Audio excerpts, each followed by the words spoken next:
Robservations with Robert, Meyer, Burnett.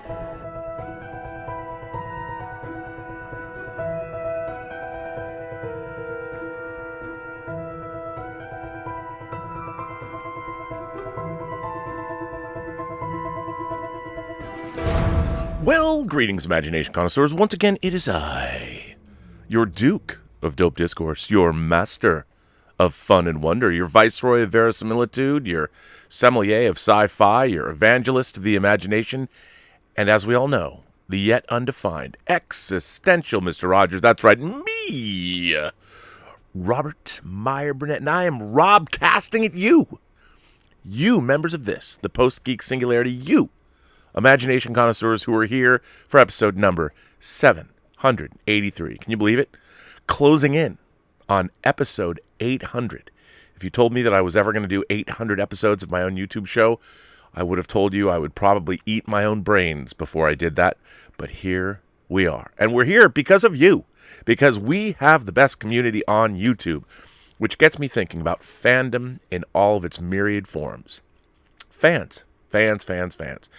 So, you know, I'm a Star Trek fan. I've been a Star Trek fan for a long time. And when something like Picard Season 2's new trailer drops, I feel I have to comment on it. I could have done a whole show on it, but you know what it would have been. Unoriginal, we've seen it before, rehash, blah, blah, blah, blah, blah. And as a matter of fact, we should play Star Trek Bingo and see how many different episodes did they crib from in that 2-minute trailer. I mean, come on. Say it with me now. No, let's not. We won't. I won't belabor the point. But every time I criticize Star Trek on Twitter, which, to be fair, I enjoy doing, there's always somebody that comes back, and usually I will criticize the show, or I will criticize what we're watching. But when I do that, the blowback for me is people criticize me. If I had a dollar bill for every time someone threw that Simpsons old man shouts at clouds meme at me for my views on modern Star Trek, well, let's just say I would not be renting a house. I'd be living in a house that I owned. But, you know, you've heard that from me before. But I spent a lot of time thinking about modern fandom and what does it mean and where's it all coming from and how does it all work? Because I've literally been in fan circles my entire life. I've been a part of fandom literally my entire life. I mean, since I was, you know, I've told you I've started watching Star Trek regularly when I was 5 years old. My mom thinks it was earlier, but for the most part, I believe it was 5. I got to thinking, I don't know, I was thinking about fandom today, and then I was looking for something to talk about on this show. And the great Richard Newby, who I've had a few exchanges with, I really like Richard Newby. I like his writing. He tends to write lots about fan culture and anything to do with science fiction, fantasy, and horror, and genre entertainment. Richard Newby is the man with the plan at The Hollywood Reporter. And he had an article that came out today about Scream. And the article was Scream and the New Rules of Fandom. And I'm like, well, come on, that's something to talk about. And the headline says, in the end, the new installment is a commentary on the current generation of movie lovers and parenthetically, and haters. So if you will indulge me, as I know you will, because that's why you're here after all, here is that article. And I wanted to delve into it now. I'm going to try not to spoil Scream if you haven't seen it yet, because I'll only go down so far, because then this article does spoil the end of Scream, but I won't read that.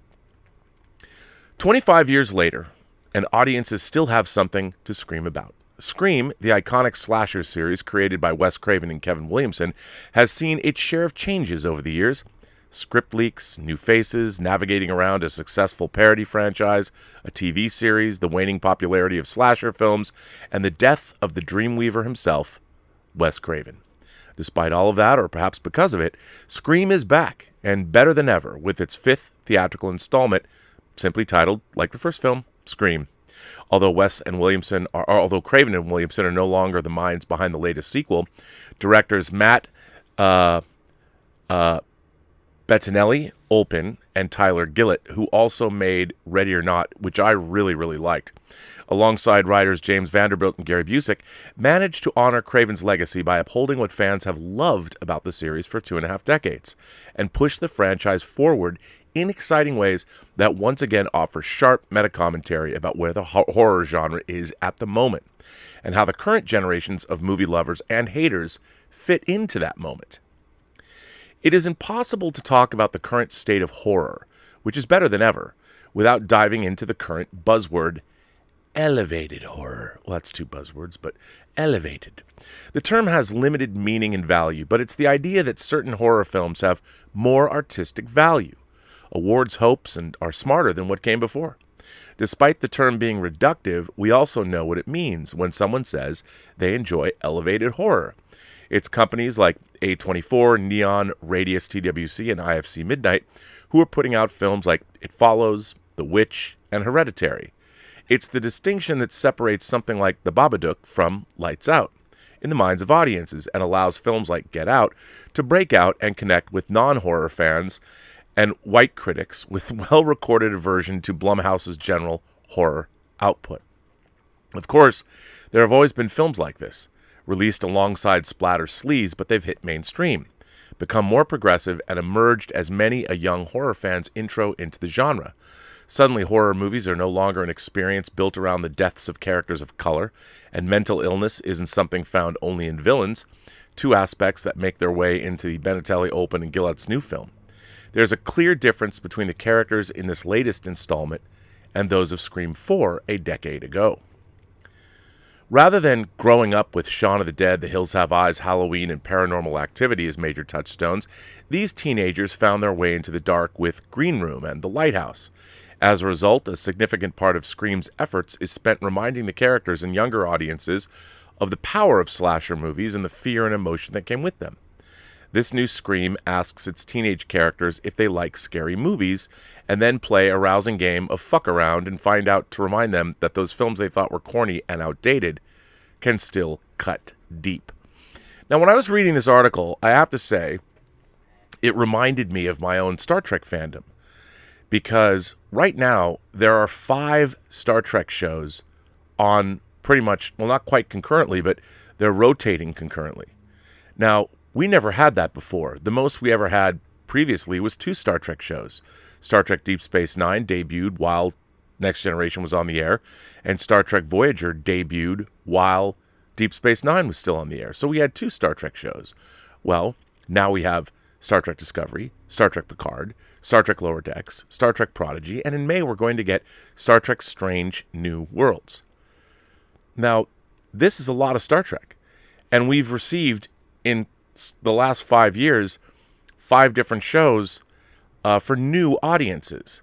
So I'm always bitching and moaning, complaining, but my Star Trek, the Star Trek I grew up with, pretty much ended its run 12 years ago with Star Trek Enterprise in 2005.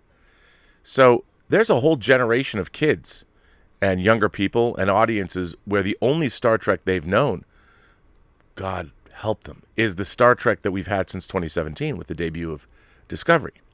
Now, I'm always bitching and moaning and complaining from my perspective, which is I don't think the storytelling in modern Star Trek is particularly good. I think it's bad science fiction. I think it's bad drama. And I think it's written by people that don't really understand the science fiction genre per se. Although I will say this, Lower Decks, more of a workplace comedy. It's more of a parody. It's to me, watching Lower Decks is the kind of show you would come up with your friends at a science fiction convention. You love Star Trek, but after all, you love it the same way people love knowingly winking at a Mugatu or, oh, look, there's a Tribble. Whereas it doesn't stand on its own. The universe of Lower Decks only exists as a self-reflexive one, much like the Scream franchise does. And then the stories are fine, but to me, it's not legitimate Star Trek because, I mean, you could argue that, yes, it works kind of unto itself, but really, it still relies too much on self-reflexivity and this knowing wink to the Star Trek franchise. My whole thing about Star Trek, and this is perhaps where I might actually prove my old fuddy-duddiness, is that I took Star Trek very seriously. You could say, in a way, that the Star Trek that we're getting today is the postmodern version of Star Trek. Certainly Lower Decks is.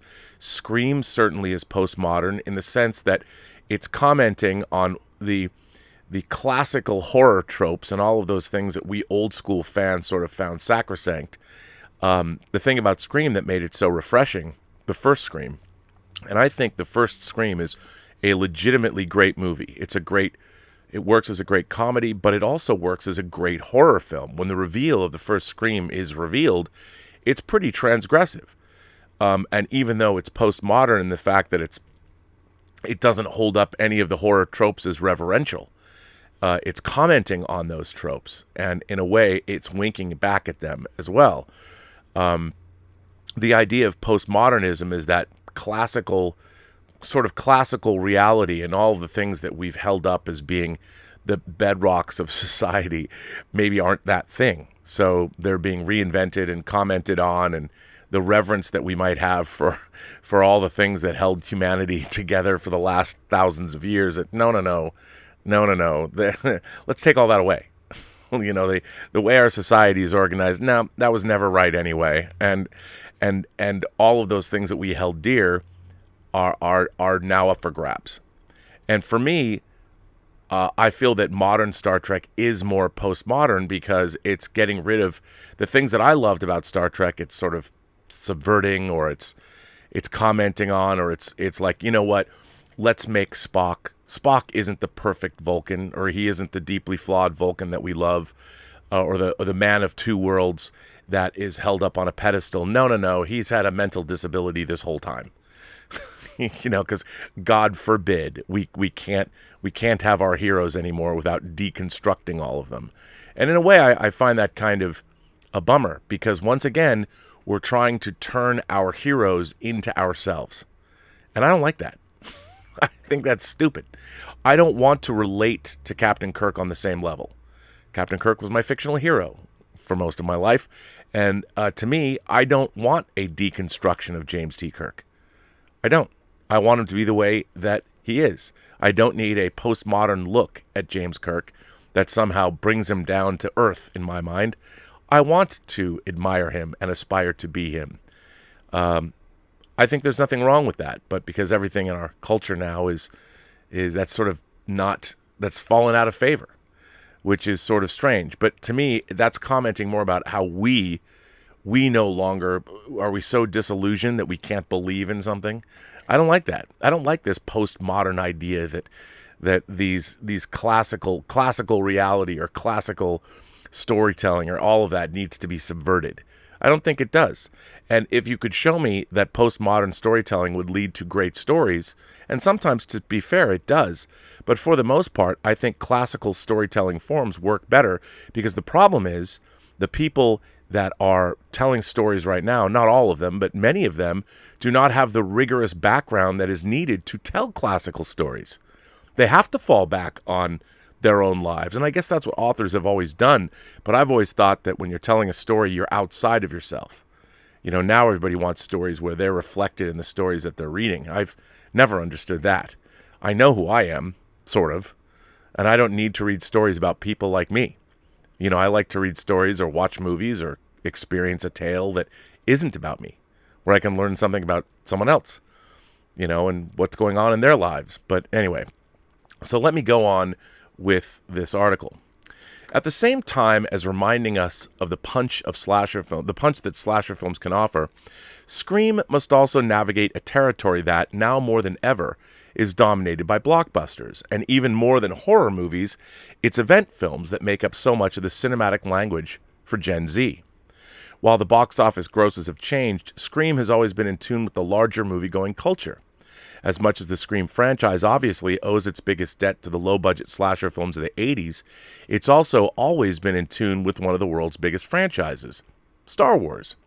Early in Scream 2, a debate breaks out in film class about whether sequels can top their originals. Mickey, played by Timothy Olyphant, remember him in that movie, who is eventually revealed to be one of that film's ghost face killers, says, "The Empire Strikes Back, better story, improved special effects.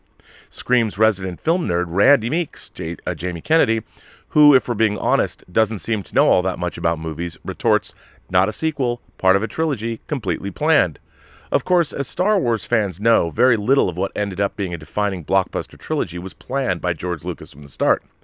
The same of which could be said of that initial Scream trilogy, which also offered an overtly dramatic, literally third-act showdown, complete with the revelation of family secrets. But within that brief exchange between Mickey and Randy, there is this germ of an idea about the lengths fans will go in order to defend the narratives they've created in their minds, and the minutiae through which they define the worthiness of follow-ups. Again, I read that line that Richard wrote, Richard Newby, the author of this article, and I couldn't help but think about the Book of Boba Fett. You know, the Book of Boba Fett, on one hand, I think that a lot of the choices that have been made in the show are wrong-headed. But a lot of that is because we have read into a very brief appearance of this character and imbued him with all kinds of things that were never there. And certainly he has been written about and defined through the extended universe, whether it's comics or novels or anything else. So Boba Fett has been imbued with all kinds of character traits, but they weren't canonical because they didn't appear on screen. All we have with Boba Fett's canonical reason for being, we saw in, of course, Empire Strikes Back, and then the special editions of Star Wars, and then we saw him in Jedi, and then, of course, we saw young Boba in Attack of the Clones.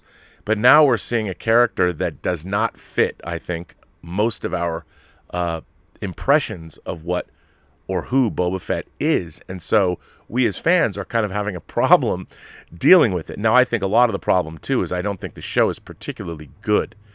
And I think a lot of that has to do with the actual way they're making the show.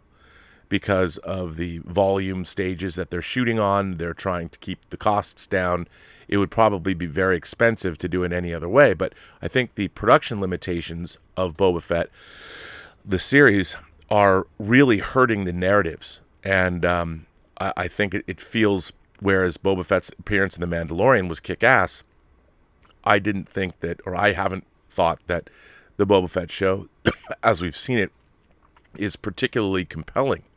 It seems like a lot of it's, well, low rent, and we've seen so much of it before in other places,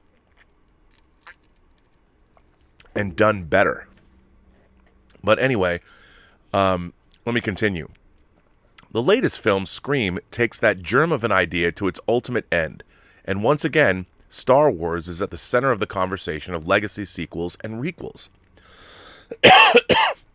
Following the opening sequence stabbing of high schooler Tara and the Woodsboro slang starting up again, this time with victims connected to the characters from the previous films, Dewey Riley and a fresh-faced group of young adults, Sam, Richie, Wes, Amber, Liv, Chad, and Mindy, begin to break down the new rules.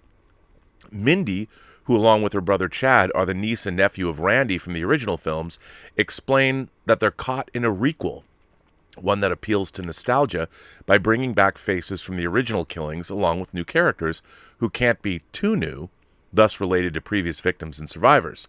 She goes on to explain that the Stab movies, based off the Woodsboro killings, took a sharp turn in Stab 8, having nothing to do with the previous murders and straying too far from the franchise's roots.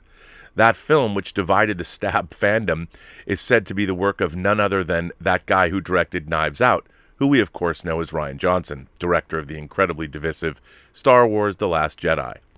While the film doesn't directly comment on Star Wars or The Last Jedi, it does rightfully mock the kinds of toxic fans who spend hours making videos about everything wrong with the movie and send death threats to the cast and crew involved. Well, I don't do that. There is the pull, which we see on social media all the time, amongst those who crave new entries of their favorite franchises but believe they would have made it better, all because of the canon they've built up in their heads over the years. Ironically, this kind of behavior is seen less often from horror fans as it is from fans of Star Wars and superhero flicks.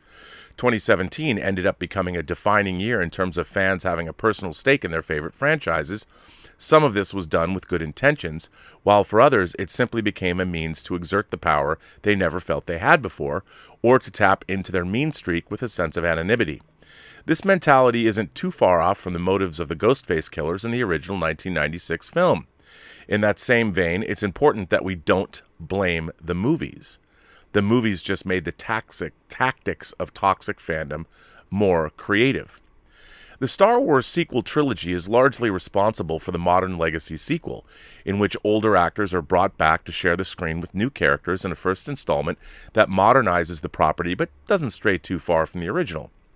We've seen this play out to varying degrees of success with Terminator Genesis, Creed, Star Wars The Force Awakens, Independence Day Resurgence, Blade Runner 2049, Halloween, Terminator Dark Fate, Bad Boys for Life, and Ghostbusters Afterlife. On the horizon, we have Top Gun Maverick and Jurassic World Dominion.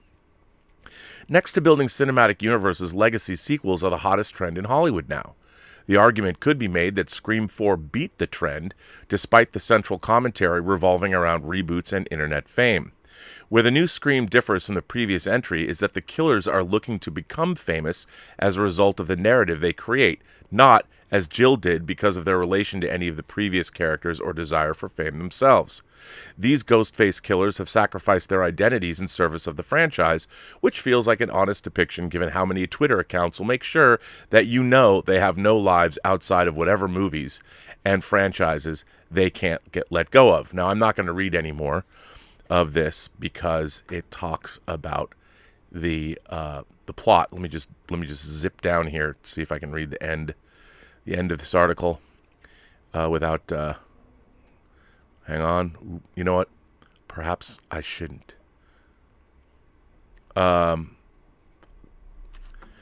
Nope. Not gonna read that article. Don't want to do it. Sorry, I don't want to ruin the rest for you. But I thought that was really interesting. Now, I've always believed that one of the reasons that so many of us get so angry, why do I get so angry with what I perceive to be bad Star Trek? And why do people get so angry with things like The Last Jedi? I think it's actually a lot more simple than people believe. And I think really what it comes down to is the stuff that we're looking at, it isn't good. Now, it's not that The Last Jedi, there's a lot of people, there's a lot to like in The Last Jedi, but I'll tell you something. In the beginning of that movie, there's, if people remember the bombing run that Poe Dameron goes on, there's a lot of very colloquial humor that relates to us today here on Earth, about making phone calls, being put on hold, can you hear me? When you see something like that, it immediately sets a tone that shatters my favorite word, the verisimilitude of the Star Wars universe. If you're watching something about the Star Wars universe and there is a joke made that seems to be from our world now, and it's directly referring to something, some technology that we have, like, it completely takes you out of where we're at. And I think the question, for me, I ask myself, why is that in the movie? You know, if you look at the humor in Star Wars, when Star Wars first opens, and we meet 3PO and R2 on the Rebel blockade runner that's about to be invaded by stormtroopers, the humor is inherently in the characters themselves. Whether it's Laurel and Hardy, whether it's the two farmers from the Hidden Fortress, if you remember where Lucas got those characters. And then when you hear C-3PO speaking with the voice of a British butler, a proper British butler, there is a whimsy to that. In the middle of we're watching a battle take place, and clearly it's a desperate situation, and the soldiers are running around R2 and 3PO, but the humor, I mean, there's something inherent, even though 3PO starts saying, did you hear that? They've shut down the main reactor. You know, there'll be no escape for the princess this time, blah, blah, blah. We all know the dialogue. But it immediately, even though you're in a dire situation, the humor, the dichotomy of those characters, it's not lost on the audience, but it's not colloquial humor. It's unexpected. And you hear R2-D2 beeping in his language that 3PO completely understands. It's not subtitled, so we have to infer R2's meaning by 3PO's reaction. So immediately there is a an entertainment value established. We love these characters in seconds. That's what Star Wars is. Or even moments where when Han is ribbing Luke after they first met Princess Leia, not Princess Leia, Leia, but before we know that they're siblings in Empire Strikes Back, when Han says, I don't know, do you think a princess and a guy like, no. You know, Luke's answer to that situation, we all understand it. It's humor that we get here on Earth, but it's not colloquial. You're not making a joke then based on our technology or something like that. It's character-based humor. And so when we're doing stuff, when you see stuff like in Star Trek, for instance, when they saddle Spock with a learning disability, to me, when I watch something like that, the reason I hate it so much is it seems lazy to me. It's easy to take a character that's as noble and as well-defined as Spock and saddle him with a learning disability. It smacks of, well, tokenism. It smacks of lazy writing because, oh, wait, let's give the audience something they can more easily identify Spock with. What, it's not enough to understand that he's from two worlds, that he's half human and half Vulcan? You know, people who are of different worlds here certainly understand Spock's plight. He already was a character that was torn up because of the way he was brought up. He had a conflict with his father who wanted him to go to the Vulcan Science Academy, but Spock had to be better than average Vulcans. He had to be uber Vulcan, and yet at the same time he chose to live amongst humans that didn't quite understand where he was coming from. That's enough of a dilemma. We've understood that's enough of a dilemma. We've known that for, well, since 1966. And yet here come modern writers and they decide, nope, that's not good enough. Let's try and figure out why Spock smiled in the abandoned pilot, The Cage, for Star Trek, and let's take the whole defining moment of what we're going to do with that character in a modern show and use that one smile as the basis of how we're going to reinvent the character of Spock. Well, to me, to my mind, the character doesn't need reinvention, and it's not for anybody else to reinvent that character, especially if they're supposed to be canonically the same character that we've been watching since 1966. So for me, as an old school fan, it's not because I want things the way I want things. To me, it's a bastardization of the character as created. Now everyone can say, well, Rob, it's not real. What does it matter? Well, to me, it seems cheap and lazy. And I think there's a lot of that going on now. Instead of great writing, we're instead getting virtue signaling, agenda-based storytelling. What do I always say? Never put your agenda before your characters or your story. And there's too much of that going on in all kinds of writing everywhere, because I think that people are no longer as educated as they used to be in the classical storytelling forms. And the problem is the stories they're writing are simply just not that good. And I think that's ultimately where we all get angry. You know, and it's not because I'm a middle-aged cis white male. No, I am a student of the storytelling form. And, you know, I was having a conversation the other day. John Campea and I are constantly battling over this. He thinks that all art is subjective. Movies are subjective. And I believe that there is a certain objectivity to art. And we were talking about it. We go round and round on this all the time. And he always says, well, if we went into a court of law, how could you prove that a story is objectively good or a movie is objectively good? What measurement would you use? Well, in my mind, we have a measuring stick, and that's time. The fact that there are certain things that have endured through, in fact, the centuries, not movies because they're not that old yet. But take Shakespeare, for instance. There is a reason why Shakespeare's plays have endured. You can see, as a matter of fact, in movie theaters this movie season, there are 2 riffs on Shakespeare's plays that you can go see. One is Steven Spielberg's West Side Story, which is a riff on Romeo and Juliet, and then The Tragedy of Macbeth by one of the Coen brothers that stars Denzel Washington. Those are 2 adaptations of William Shakespeare's stories. And yet, hundreds and hundreds of years after he lived, his stories still resonate. Now, I don't presume to know necessarily why. I would say that all the great stories have the same unique quality, which is that they speak to human truths that we can all recognize. Now we live in a world where people would deny Shakespeare because, well, he was a white man that lived in Western civilization, so he had really nothing to offer to the rest of the world. I would say that is untrue. That is categorically untrue. Great stories, it doesn't matter who tells them. The great stories will endure. And whether I like Shakespeare or not, the fact is those stories have transcended the time in which they were written, and they keep getting discovered by every generation, after one generation after the next, and they've been here for hundreds of years.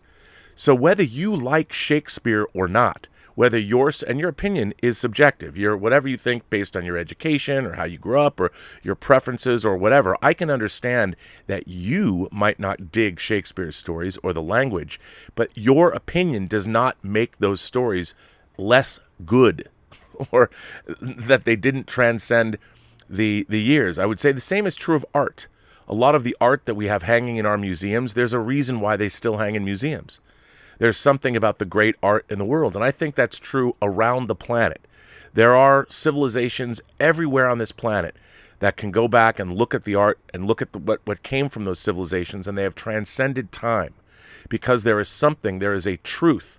Now, I might not be able to tell you exactly what that is, but the fact that that's still here after so many hundreds of years says something. That's a measurable quality of whatever it is that you've made.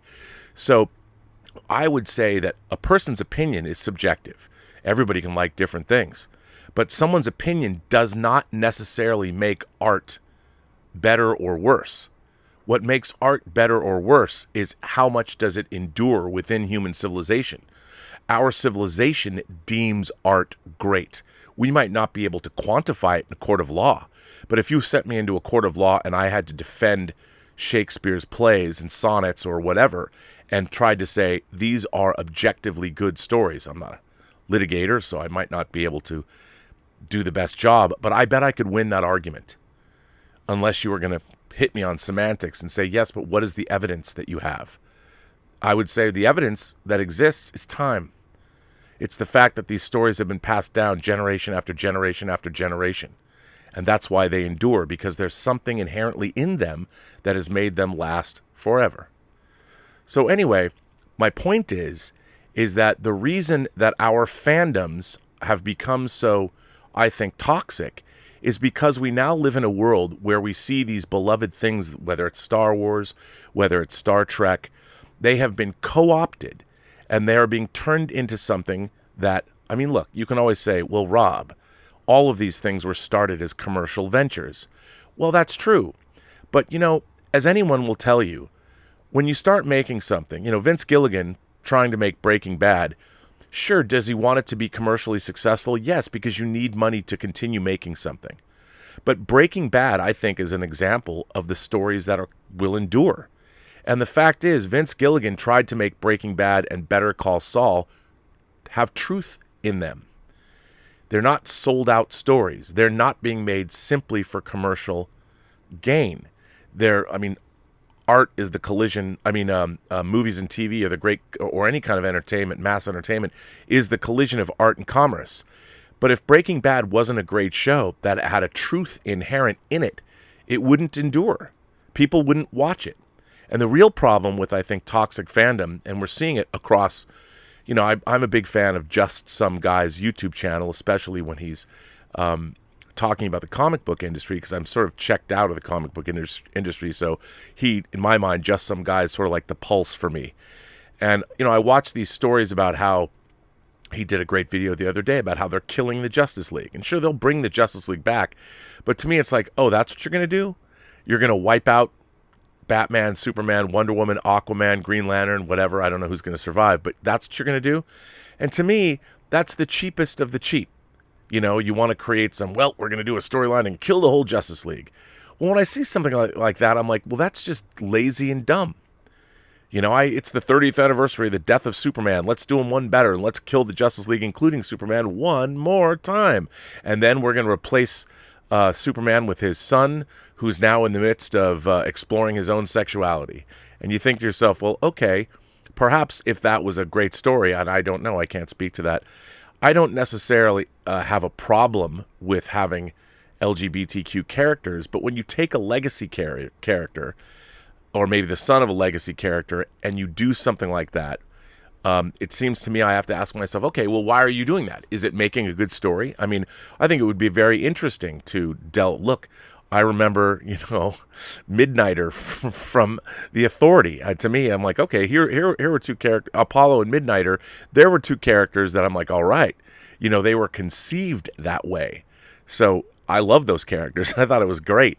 And it just seems strange that now we're in the midst of a time where all of the things that we're, and then the next problem is that these things like Star Wars, these franchises, when they're being purchased, the idea of great stories is no longer at the forefront of what these things represent. Star Wars and Empire were really great triumphs of fantasy filmmaking. No one thought Star Wars was going to make the kind of money it made, especially its creator, George Lucas. Famously, he and Steven Spielberg snuck off to Hawaii to hang out with what George thought was going to be a massive bomb. And it turned out it wasn't. And Empire Strikes Back probably was one of the most difficult follow-ups in the history of cinema. And yet it also turned out pretty great.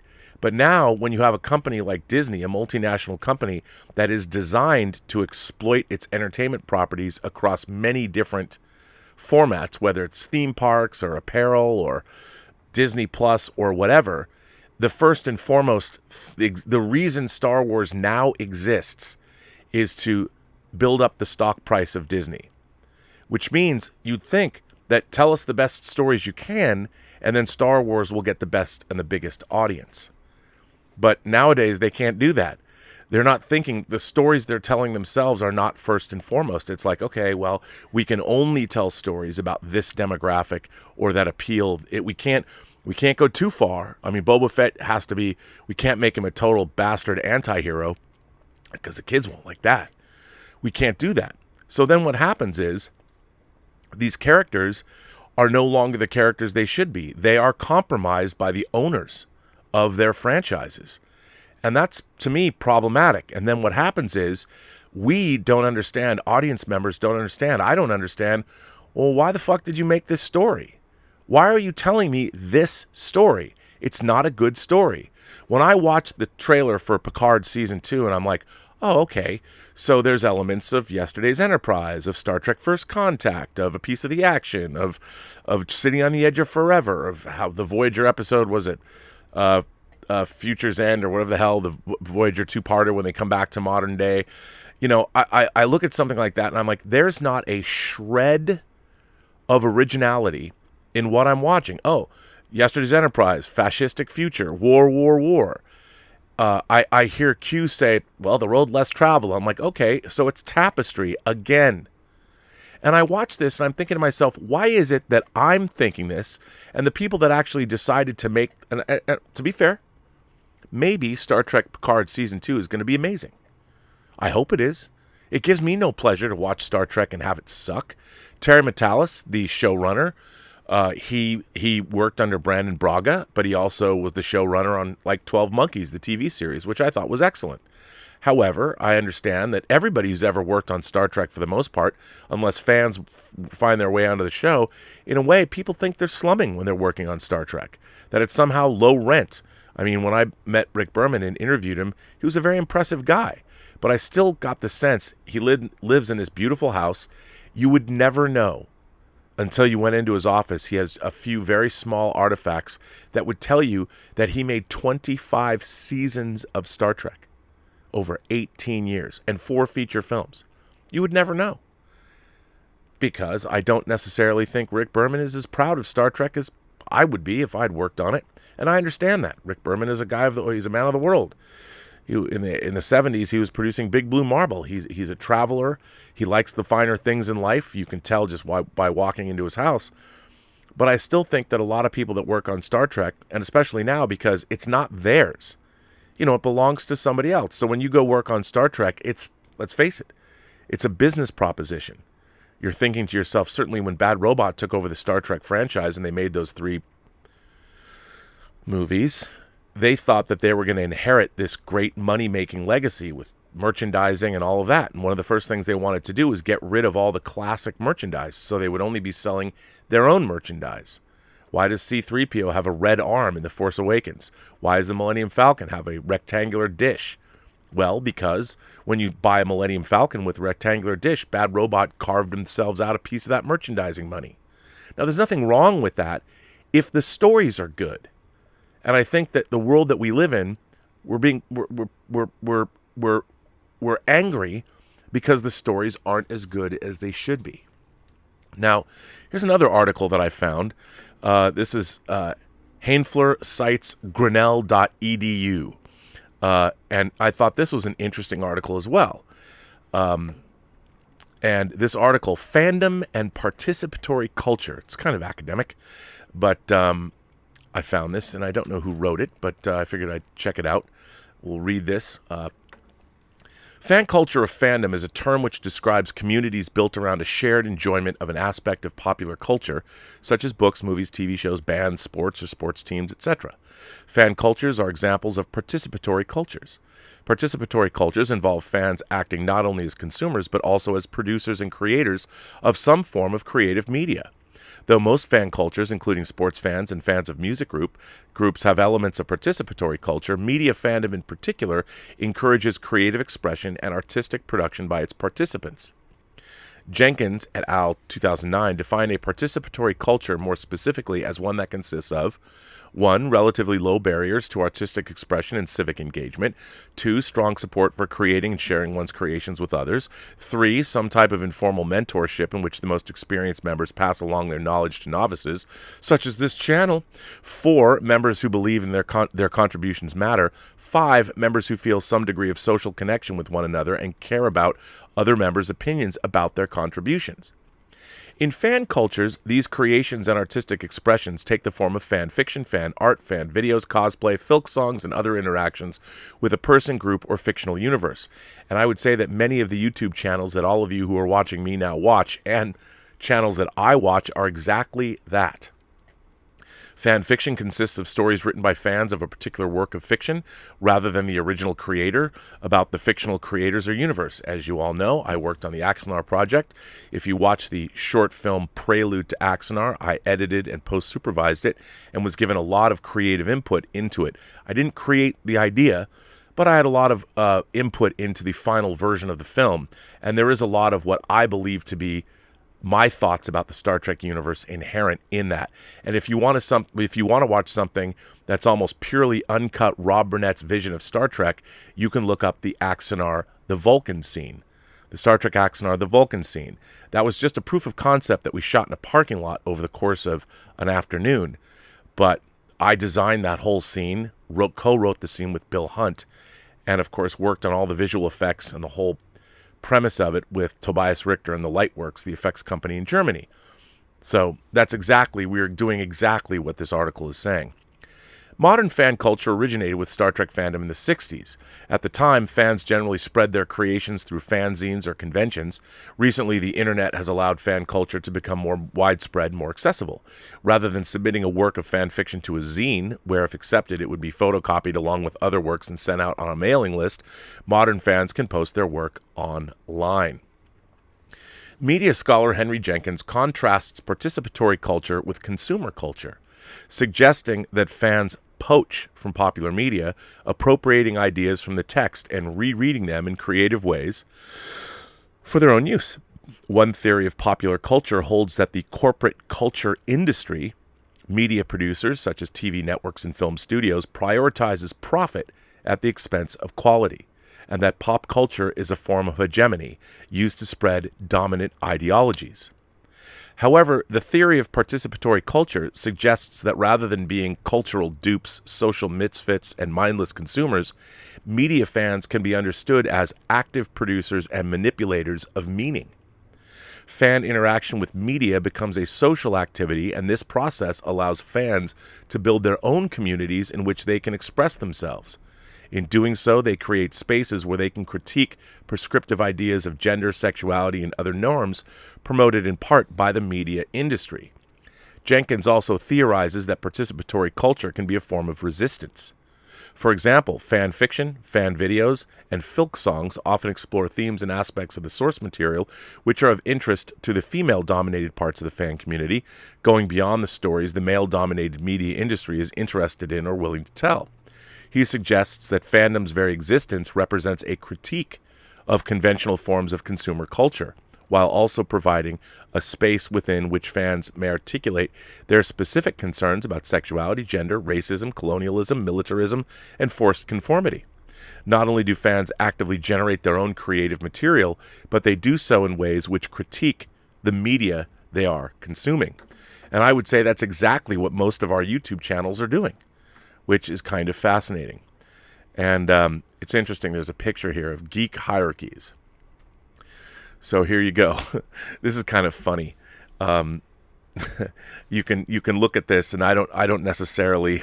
I mean, this goes back to mostly literary fandom, but I'll leave this up for a minute because I think it's kind of interesting.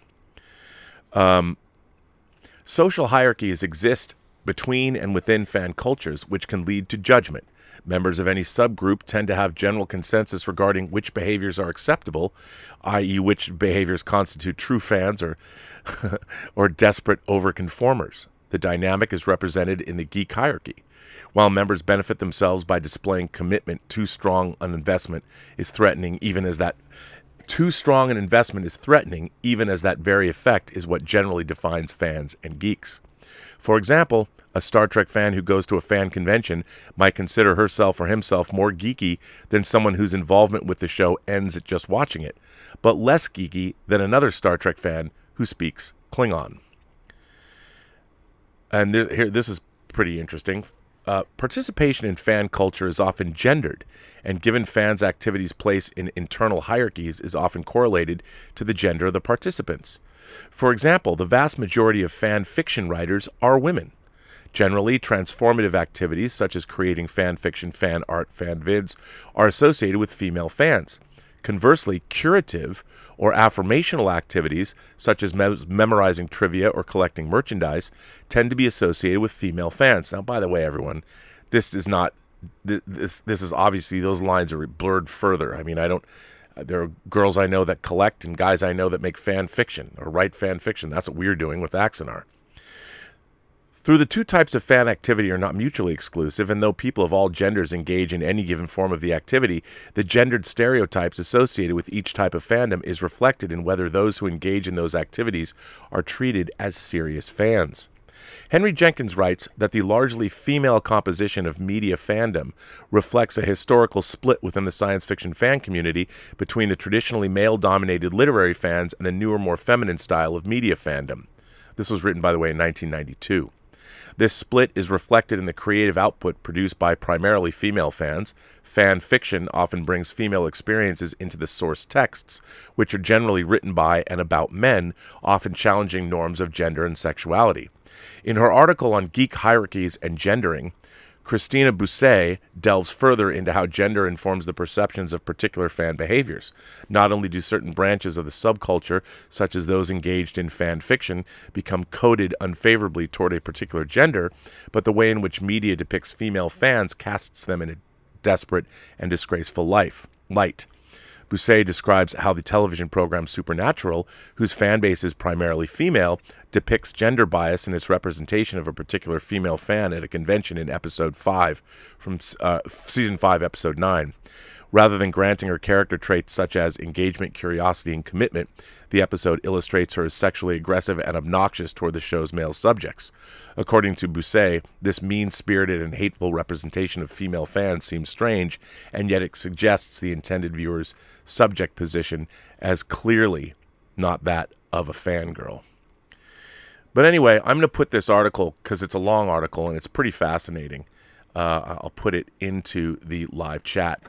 And obviously it's a little dated, but I think it's pretty interesting if you want to take a gander at it. So here is the rest of the article. So there you go. It's in the live chat. But anyway, I don't know. It all just got me thinking. At the end of the day, what I always say on this channel is all we really want are great stories well told. We want compelling characters that inhabit really great and innovative stories. And I think the big frustration amongst everyone, whether you're watching Mahler's encyclopedic videos about Star Wars, or you're watching The Critical Drinker, or you're watching Red Letter Media, or you're watching me, there is a common theme, I think, amongst all of us as commentators and pundits, and that is we just want the great stories. But the thing is, we're not postmodernists. We're classicists. We want the classic forms of storytelling. We don't want to see ourselves reflected in the stories. We want to see great stories reflecting back at us. And I think the postmodern view is, at least in fandom, everybody wants to see themselves. They want to be reaffirmed.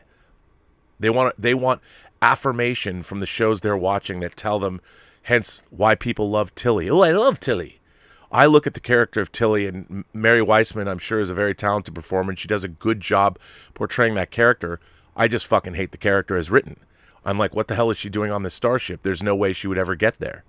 No way that they would make her captain. Half the shit that happens on Star Trek Discovery, I'm like, what universe did any of these people think that these characters from a quasi-military organization would be allowed to act this way?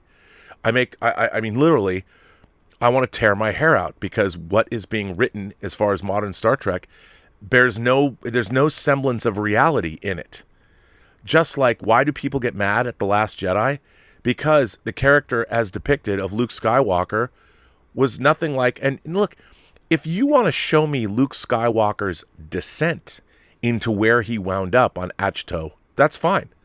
But you can't go from the end of Return of the Jedi to the end of The Force Awakens, where Luke is sitting on a planet and then they sort of fill in the blanks. That is not good storytelling. That is subversion that does not work. And that's why people were like, wait a minute, we just watched Luke become a Jedi at the end of Return of the Jedi and confronting his father and the Emperor, and then in the next movie, he's not even in it because he's off on some fucking island somewhere because he's boo-hoo depressed. Well, I would be too. How did the First Order rise? I mean, I hate the sequel trilogy because it makes not a lick of sense. You go from Return of the Jedi to The Force Awakens, I'm like, what the fuck is this BS? I don't believe a minute of this story. It's terrible storytelling. It's a complete bastardization of the original Star Wars trilogy. You're asking me, can you imagine if you're a kid today, you're 7 or 8, you discover the Star Wars franchise, and you're like, oh, I'm going to watch them in order. You go to the end of Return of the Jedi, you throw in The Force Awakens, and you're 8 years old, and you're like, I would start bawling like a baby. I'd be like, Mom, what is this shit they're trying to shovel down my throat? Well, my mom would say, well, son, you see, Disney had to spend $4 billion to buy this, and they had to basically retell the original Star Wars over again, but in a postmodern way. So they decided to lose all the classicism, and they wanted R2-D2 to be sitting under a tarp so they could sell action figures of BB-8, because too many people have already bought R2-D2, son. I would have been like, Mom, this story's bullshit. I don't give a fuck about any of that, but somebody tell me a goddamn good story. I'm 8. I'm not stupid. That's the problem. Anyway, on that note, let's delve into people's letters, shall we? And I've got a lot. Hope you're here for it. Electron star collapse. We have not heard from Electron star collapse in a while. Greetings, Rob, and the Post-Geek Singularity. I realize that because of my job on the road, I haven't taken a lot of time to watch many new things. On the good side, the stars haven't collapsed on me. Well, that's good.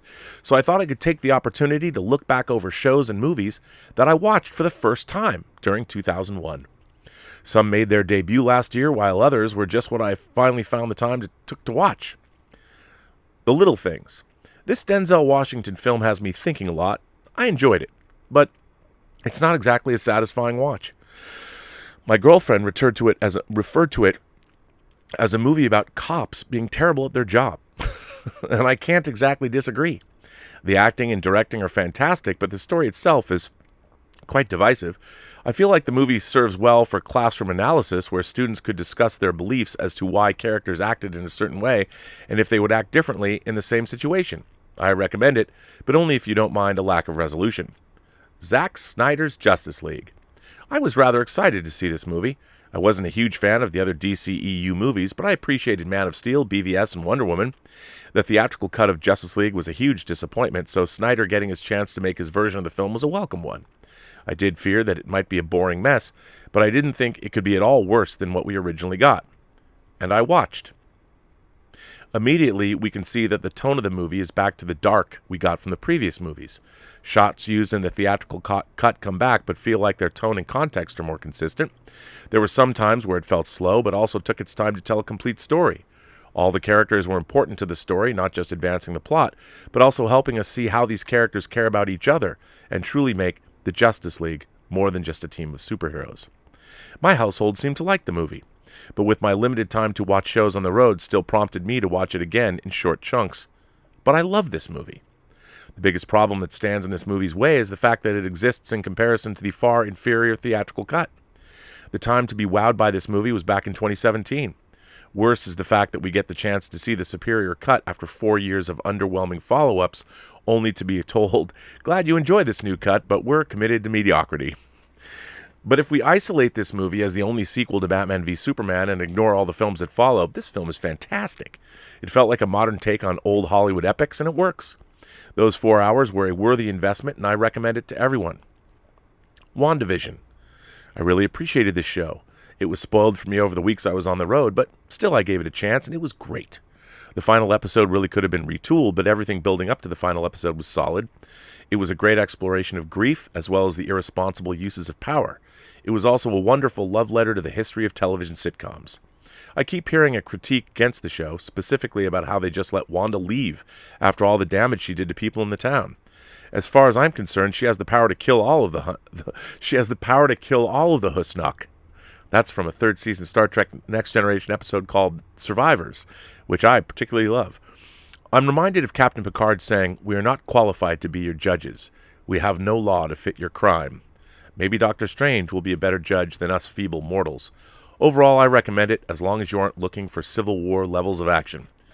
Star Trek Picard. I said quite a bit about this series, and I could say more, though none of it would be good. I might follow up with a letter that compares this series with Star Trek VI, The Undiscovered Country, as I feel the two share many ideas that were taken into very different directions.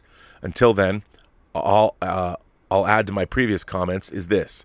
If you like Star Trek before J.J. Abrams, don't ever watch this show. You'd have a better chance of keeping yourself whole by being strapped down like Malcolm McDowell in A Clockwork Orange while staring at the Ark of the Covenant as it opens. Cobra Kai. After hearing the hype about how this series serves as a loyal successor to the Karate Kid movies, I gave this series a chance myself. I ended up doing a 2-day marathon of the 3 seasons then produced. It's an excellent show overall. I have some problems with the changes made to the beginning of the 3rd season, but it doesn't diminish the quality of the show by a tremendous amount. The show actually resonates with me as I worked as a tutor at a community college, and helping others become more confident and capable really can help boost your own confidence. Seeing both the kids and adults learn how to be better versions of themselves is something that I feel is lacking in modern television, and even though it's full of stumbling blocks on personal growth, it's worth watching. Even if you didn't watch any of the Karate Kid movies, it can still find its own identity outside of the films. Masters of the Universe Revelation. Most of the problems this show has comes from promises leading up to the release.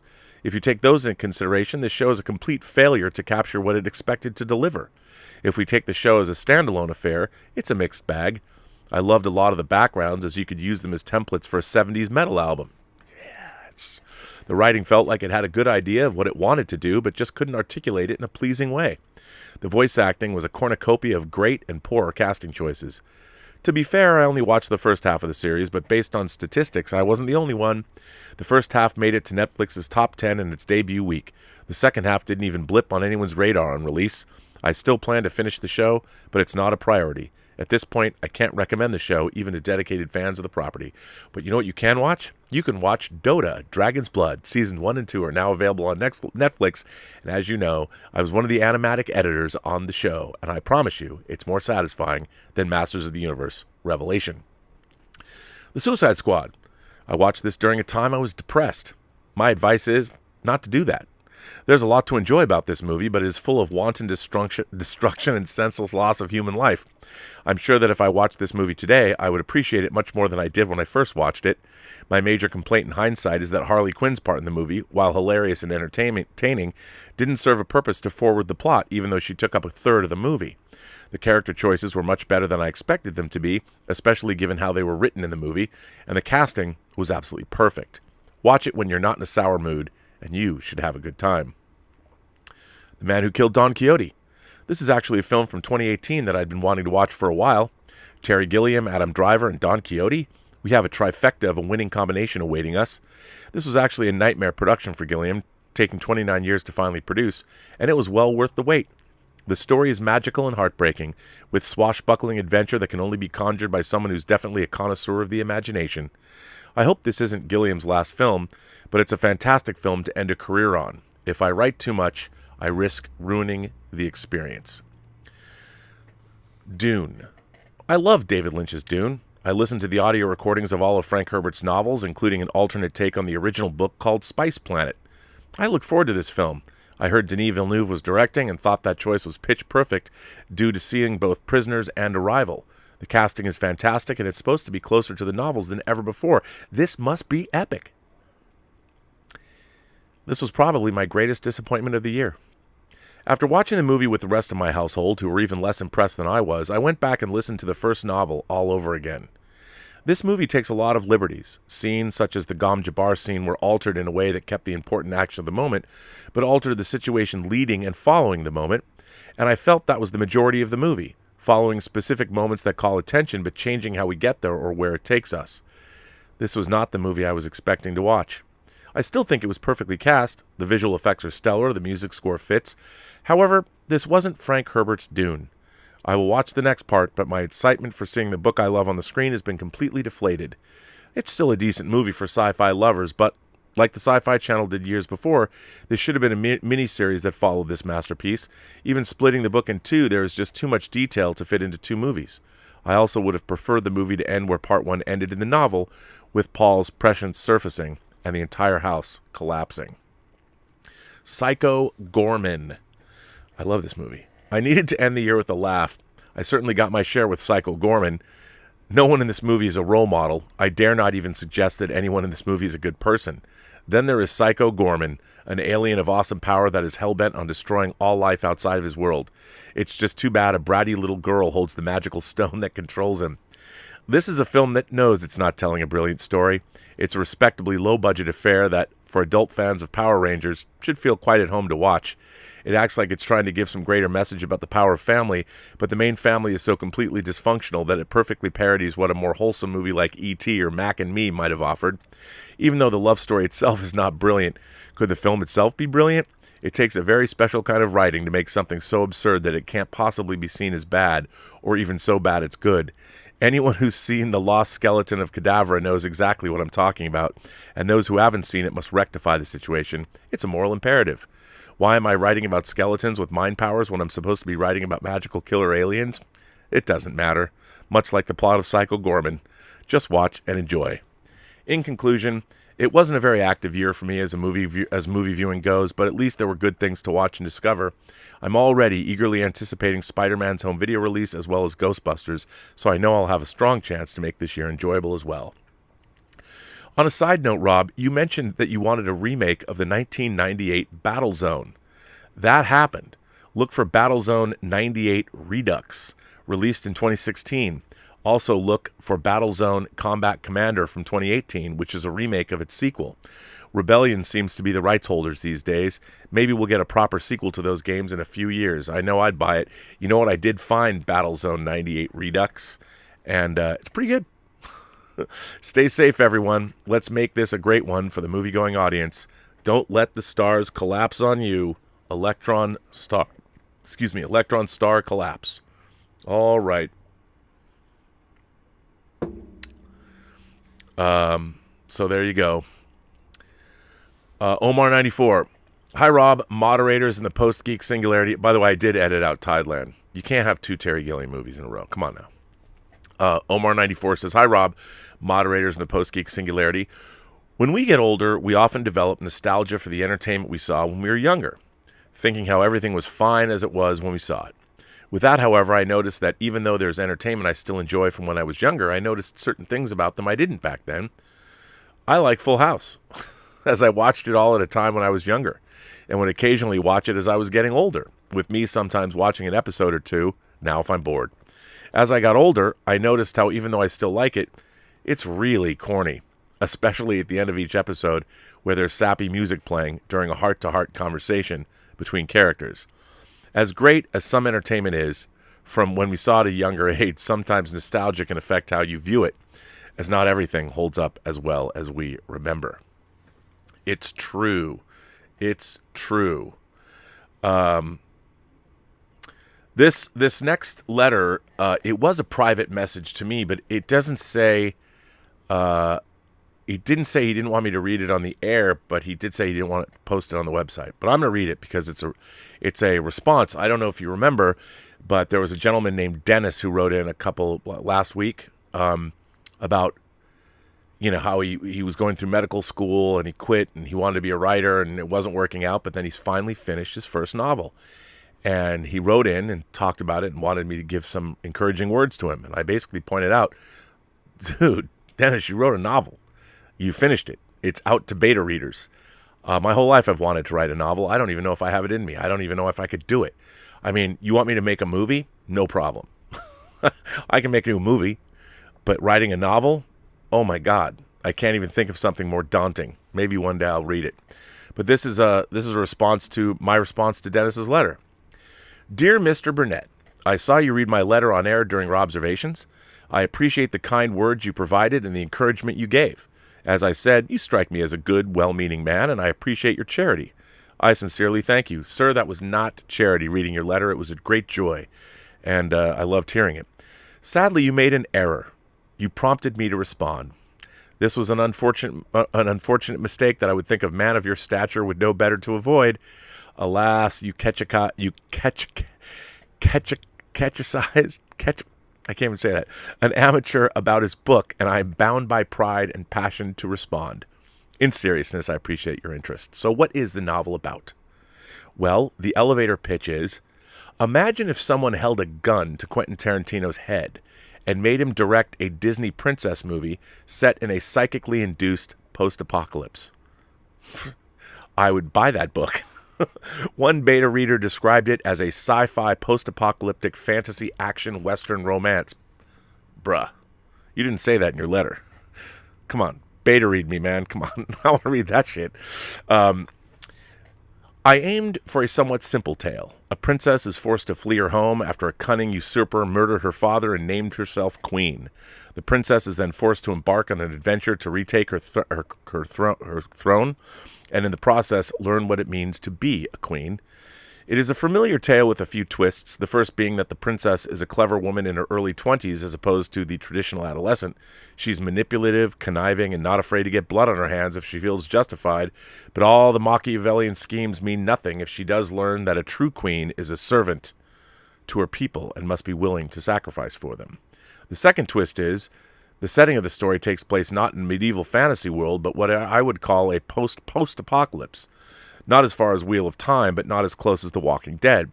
Think 100 years or so after The Last of Us. It has been generations since the fall, and while old buildings, highways, and the bones of our civilization remain, humanity is not what it was. The story takes a post-apocalyptic look at fantasy archetypes, envisioning this naive princess as a cunning political figure. The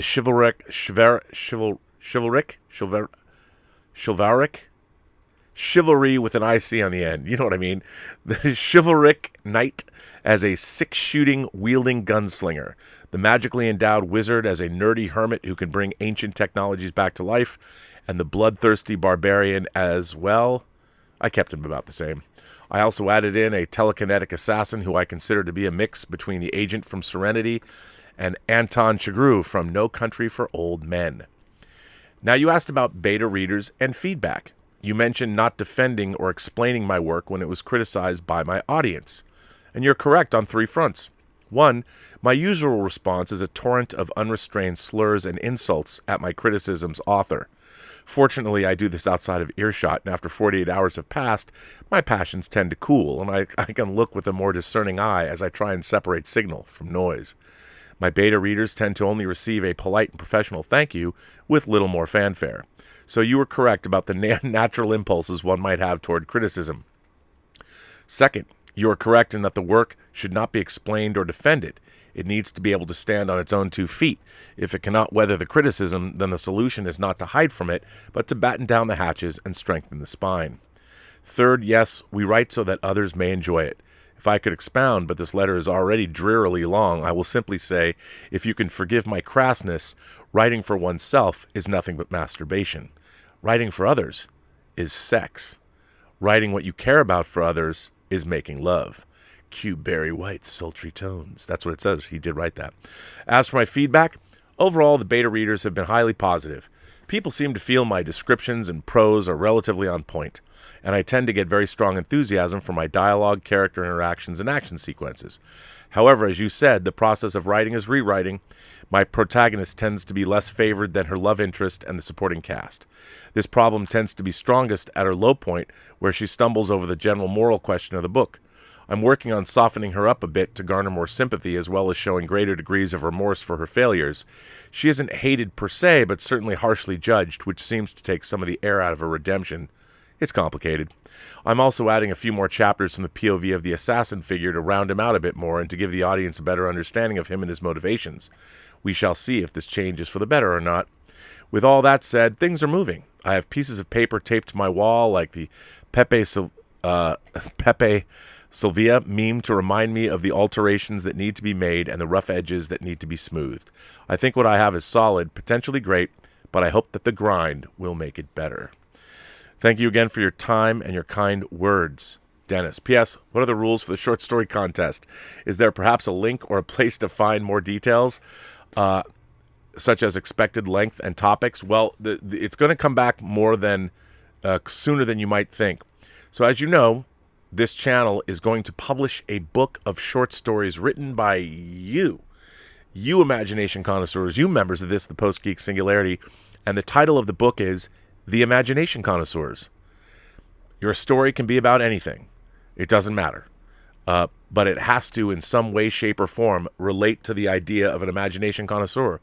What does it mean to be an imagination connoisseur? How did you become an imagination connoisseur? If you are an imagination connoisseur, what do you then do with that? So, The Imagination Connoisseurs is the title of the anthology, and the stories are up to you to write. They can be any length, really. I forget what we said. We're going to have to cap it. I don't know if it's going to be 10,000 words or 20,000 words or something. But we are going to get into that. February 1st, we're going to make some changes around here and try and get things a little bit more structured. As a lot of you know, I'm going to be on the John Campea show pretty much full time. So one of the things about this particular show, we'll do it on the weekends, but I'm probably going to move Robservations to being an evening show. We're going to have Robservations and Whining About Movies 5 nights a week.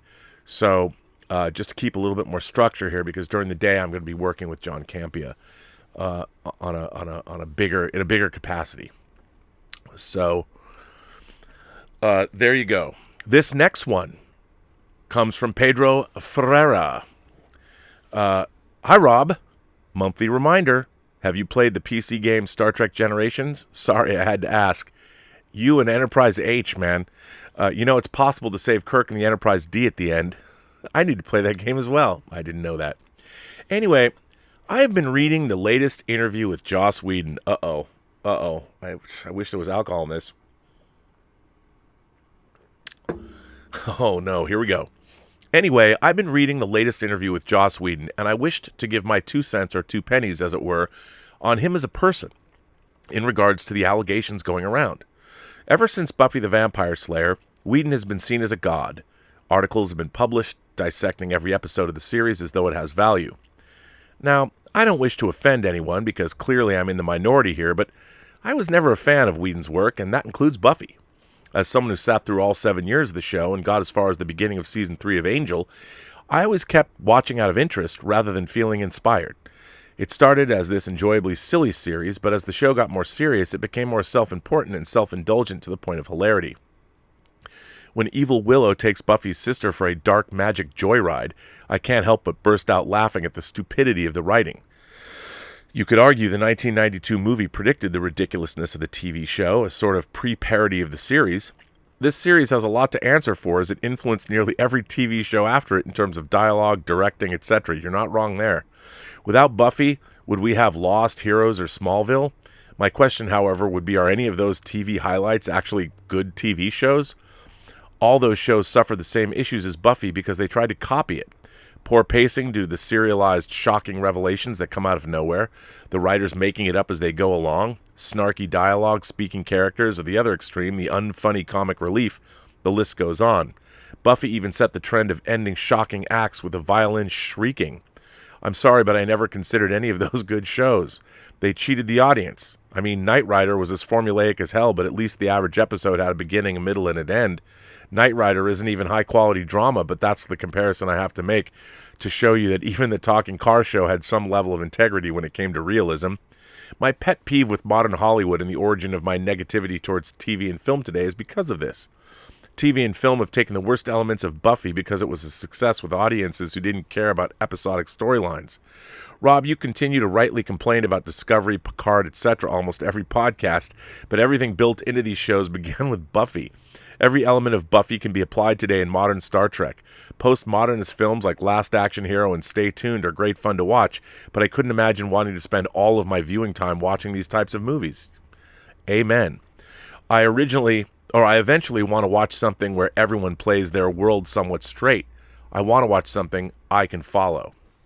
As for Whedon, the interview was revealing about his state of mind, regardless if you agree or disagree with him. Buffy as a TV show always rubbed me the wrong way, but while I could put my finger on the problem, I could never find an explanation for it until now. The interview exploring Whedon's childhood filled in all the blanks. I could never understand why Buffy was made the leader to the point that people just blindly obeyed her without raising concerns or thinking independently. Buffy was always right, and the show wanted to make sure you knew that her being right made her a strong, independent woman. The constant smell of misandry would later be attributed to Whedon having the values of third-wave feminism, but why? Other sci-fi shows like DS9, Voyager, Stargate, SG-1, Farscape, etc. managed to provide strong, likable women without being misandrist. I've been doing some reading into this to understand society today even more. Whedon's mother, Lee Stearns, comes across as a very powerful and formidable woman. She was a teacher who was after more than equality, but discipline. Young Whedon felt shy and timid as a boy, and his mother made him respect her. His father and brothers weren't relatable. Perhaps they would be seen as too toxic today.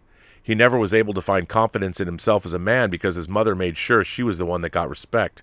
If I was using buzzwords like cuck, it would be seriously argued Whedon suffered from being a submissive due to a lack of self-worth. In that sense, Whedon's need to make friends meant he identified more with women, which led him to the values of third-wave feminism. It's like finding out why Paul Feig can only direct women in lead roles. I'm not a feminist, but I always appreciated second-wave feminism because it was respectful towards men while taking steps to ensure gender equality. Third-wave feminism was more about domination or inequality, one way being male guilt. Both the story Whedon tells of neglecting a child his age near a pond and his use of feminism as a control for power shows a man clinging on to making women happy to fulfill his own lack of self-worth due to an overbearing relationship he had with his mother. Once he got that power, his lack of self-worth corrupted him, and therefore corrupted those around him. I know the real truth of any allegations are always somewhere in the middle, but I don't doubt the allegations offered by various people aren't partly true. Ironically, it would be fourth-wave feminism, that is just as corrupt, which encapsulated identity politics and Me Too, that would find him out. In that sense, Whedon is the poster child for why third-wave feminism is corrupt. Whedon never understood that you can't make everyone like you, but working on liking yourself as a decent human being while using your power wisely is the key to success. Maybe I don't get Buffy. I mean, I did originally approach the show without any kind of agenda, so I've always looked at it objectively. Perhaps that was the problem, considering most of Buffy's fans identify as feminists. What that says about that TV show is kind of sad. Whedon's career has been built on this supposed idea of witty dialogue and breaking conventions. Postmodernism is cool for young millennials and Generation Z, but my tastes aren't so lacking in terms of an attention span. Very sad to read that interview referencing Whedon's childhood, but 25 years of saying, "I told you so," I can't say I'm surprised. Apologies for typing such a critical letter, as I know the comments will go nuts on me, but I had to mention the portrait. To me, finally makes sense. Kind regards, Pedro. Well, Pedro, I don't know if it's going crazy, but I think you're in the chat, so I actually like this letter. You know, I think you're not holding back, and you're saying exactly what you really think. Which, hey, I think that's all anybody can really ask. At least you're telling the truth, and I like that. So good on you, sir. Thanks for the letter. This next one comes from Steven. Steven says, "Hey, Rob, what is your definition of a cult classic?" Ooh. The only thing it really means is that it's a film that was a critical and or box office bomb during release and then went on to gain a following after release. I don't entirely agree with that. I don't think a cult classic has to be a critical or box office bomb. I think a cult classic can be a movie that just wasn't really recognized or didn't have much of a release at all. And then it's developed a following. You know, I would say that most people remember The Lost Boys, but to me, a vampire movie that came out almost in the same year was Catherine Bigelow's second feature film, her first that she directed on her own, Near Dark. Near Dark is one of my favorite vampire movies of all time, but not a lot of people have seen it, and I think you could call it a cult classic, and if you haven't seen it, seek it out. Or you could wait for the new Second Sight version of it because it's going to be on 4K. It has been very hard to find because it was made by HBO Films. Oh, wait a minute. I'm thinking about The Hitcher. I'm wrong.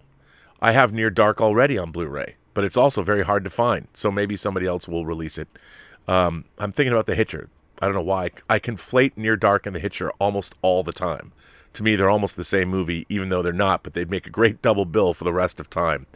So you can get Near Dark, although the Blu-ray is hard to find. Anyway, it's interesting to see what people's thoughts are about what counts as a cult classic. It doesn't feel right to call The Shawshank Redemption a cult classic. It's not. I would say The Shawshank Redemption did not do well financially when it came out, but I wouldn't call it a cult classic because it's one of the most beloved films ever made. Everyone has seen Shawshank. Shouldn't the term only refer to genre films, as it feels weird to call dramas cult classics? No, I think dramas can be called cult classics. Watch The Swimmer with Burt Lancaster. I would definitely say that that's the definition of a cult classic. Cult movies usually have fans that will go crazy for their fandom. People like to dress up as the characters in the Rocky Horror Picture Show and The Big Lebowski. Blade Runner is indeed a cult classic, and that is why Blade Runner 2049 bombed. You're probably right about that. They thought everyone knew what Blade Runner is, but I don't think anyone else my age has seen Blade Runner. No, it's true. That was a big... you know what? If I worked at Warner Brothers, I really loved Blade Runner 2049. I know there's people that have very valid criticisms of it. I loved it. It was such a great experience in the movie theater, but I'm like, who ever thought... See, here's something that I think Blade Runner 2049 is very telling, because in this quest to only make things that are already IPs, Blade Runner is revered amongst film fans and Hollywood as being this epic film. Most people thought it was boring. It wasn't successful when it came out, and it isn't necessarily a cult classic. I think it's revered more like a museum piece in terms of it's considered an art film almost. And I think it's a pretty good science fiction movie. I don't think it's a particularly great movie, though. Blade Runner is an enormously satisfying vision. One man's vision, supported by a lot of crazy and very talented artisans and technicians, and Jordan Cronenweth's photography. I mean, it's an astonishing vision. But is it a particularly good movie? Watch it again. It's beautiful to look at, but a lot of it's like watching paint dry. There's a lot of it that I think is really great, and then, of course, it has that wallop of an ending. I've seen things you people wouldn't believe. As Roy Batty is dying. So it's great. I've come up with the phrase cult blockbuster, a big budget movie that should have been a hit but missed at the box office, only to gain a following later. Examples I would include are Tron Legacy, Alita Battle Angel, and Scott Pilgrim. I don't know if I'd call those blockbusters. Scott Pilgrim's more of a smaller film. Tron Legacy, maybe, although I found that movie hugely disappointing, and I made a documentary on the making of Tron, which you can find on YouTube, or you can find it on the Blu-ray of Tron itself. But maybe Alita Battle Angel fit there. Anyway, Rob, you are the master of genre cinema, so I want to hear your thoughts. Well, I think, like I said, I think a cult movie is a movie that has a passionate, to me, To Live and Die in L.A. is a cult movie. Even though William Friedkin, the director of The French Connection and The Exorcist, made it, the film didn't make any money when it came out, and not many people have seen it. I passionately love that movie. I love a great cop thriller. And I would say two of my favorite 80s cop thrillers that I think both are cult classics are Michael Mann's first theatrically released feature, Thief, with James Caan, and To Live and Die in L.A. And as a matter of fact, I saw Michael Mann, I went to a double feature at the Arrow back in, I think, 2013, where To Live and Die in L.A. and Thief were the double feature, and Michael Mann spoke after Thief. And if you want a fun night at the movies and you want to watch some great 80s filmmaking, I mean, Thief is just watch the opening 9-minute safe cracking scene from Thief and play it on a killer sound system, because you barely hear anything except the sound effects and Tangerine Dream's just the most Tangerine Dream of all Tangerine Dream scores. I fucking love that score. And that piece of music is called Diamond Diary. And in fact, if you don't want to, if you're too lazy, go to YouTube and watch the opening of Thief and put on your headphones like this, turn it up and just watch the first 9 minutes of Thief, man. The 80s had arrived with a vengeance, even though that movie came out in 1981. Man, it set the tone for the rest of the decade's movies, man. That shit is dope as fuck. So, yeah. There you go. Great letter, man. Keith O'Neill writes in and says, after hearing you read that editorial on the current state of Star Trek, I can sympathize. I was wondering, have there been any other hobbies or interests you fell out of love with? That slowly happened to me in the last decade with comic books. Keith, right there with you. I have literally thousands of pages, tens of thousands of pages of comics in this room. There are some comics, like, I'll pick up things like Paper Girls or something, some manga. But in terms of mainstream comics like Marvel and DC, bro, I'm out. I am out. I can't read comics at all anymore. So anyway, this slowly happened to me in the last decade with comic books. I used to love comic books. At the height of my collecting, I had around 10 series in my pull list. I love Superman, Batman, collected almost every comic from Marvel's Ultimate line. Brian Michael Bendis and Alex Maleev on Daredevil is my all-time favorite run on a comic series. Blackest Night, I was there. Marvel's The Siege in 2010. I fucking love The Siege when Asgard was in Oklahoma. And the Dark Avengers, that shit was dope. I loved it. I have all those hardcovers. I had every issue. You could tell the people working on those comics loved the characters. But in the past decade, with DC and Marvel making drastic changes to their roster of heroes, rising costs of a single comic book, endless variant covers, my interest in modern comics died. Sure, they made changes to get a new audience, boost comic sales, and depending on who you ask, skirt copyright laws so they didn't have to pay the original creators. But what the final nail in the coffin was for me was how in your face the current crop of creators were with their politics. Now, some detractors to that may say in a whiny voice, comic books were always political, you just didn't notice it. Well, sure, Superman originally began as a champion of the oppressed. Captain America's creation was a response to the growing threat of Nazis overseas, and The Dark Knight Returns was a direct commentary on Reagan-era politics. But here's the thing. Those stories I just mentioned were all well written. I can't say the same thing about the current run of comics. Modern comics in a nutshell.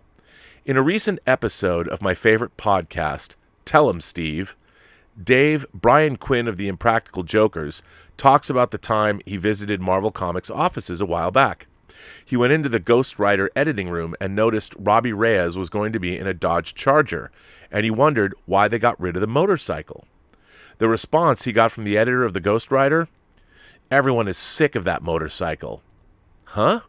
The Hell Cycle is a vital part of Ghost Rider. That's like getting rid of the Batmobile or Iron Fist's inner chi. These are the people currently in charge of comic books. I gave Tom Taylor's run on Superman an honest shot, and it's horrible. It's so unreadable. Like a lot of other comics creators these days, he's just using the characters as mouthpieces for his politics. Damian Wayne, Robin, in the first issue, laments about the climate crisis, inequality, the erosion of the free press, and the rise of demagogues. You think the heir to the League of Assassins honestly cares about the rise of demagogues? Demagoguery, you know. I'm the leader of the League of Assassins. I don't give a shit about your demagoguery. If that was someone's first exposure to Superman, they would never read another comic. And judging by the sales figures, a lot of people haven't. As Andrew Dice Clay once said, oh! Unlike Watchmen, Frank Miller's run on Daredevil or Ed Brubaker's Captain America stories. By the way, one Sunday, I had 3 Captain America omnibuses of Ed Brubaker's I think it's his entire run. And I just sat there for like 12 hours and read the entire run of Ed Brubaker's. It was fucking dope. That shit was awesome. That was the whole Winter Soldier storyline. It went into Secret Invasion, Dark Avengers. I loved it. Loved it. It was so good. Unlike Watchmen, Frank Miller's run on Daredevil or Ed Brubaker's Captain America stories, history will not remember the current comics being published for the most part. The artwork is horrible, and there's no subtlety or cleverness to the writing. What have I done to cure what ails me? I began focusing on back issues. Now I've been rebuilding my Spider-Man and Daredevil collections and really focusing on key issues I want in my collection. Why dwell on the present and stew in my anger when I can fill my collection with the comics that I love? Thanks, and stay frickin' metal, yeah! Well, Keith, I appreciate that. Same was true for me.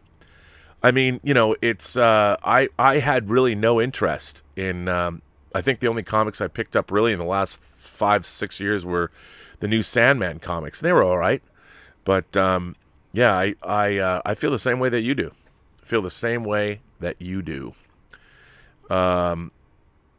Braxton Bowles. Braxton Bowles, our resident 6 or 7 year old. I think he's probably 7 now. Dictated to my daddy. Dear Rob, we just watched the last 2 episodes of Star Trek Prodigy. I noticed in the episode Kobayashi, when Spock talked, it was recordings from some of the movies and the TV shows. Did you catch that? I thought that was cool, although the show still feels like Star Wars, but it makes me ask one question. Why does Starfleet make a test you can't pass? Can you tell me why it's important for a guy who wants to be captain to take this test? Please help me understand. Me and Captain Kirk agree that Kobayashi Maru is not right. Can you tell me how me and Kirk might be wrong? Braxton Bowes. Well, Braxton, I think as they say in Star Trek II, The Wrath of Khan, the Kobayashi Maru test is not about winning. It's a test of character. It's a test to see how you will perform under enormous stress. And sometimes you're going to find yourself in a no-win scenario. Just like in life, you know, one day something's going to happen in school and you're going to have 2 choices and neither one of them are very good. You're probably going to have to go home and face the music. But what's important is how you face the music. And so what that means is, like, let's say you get in trouble, right? And you know that when you get home and your mom and your dad find out that you did something bad, I don't know what your mom and dad do when you do something bad. You have to go stand in the corner. Do they spank you?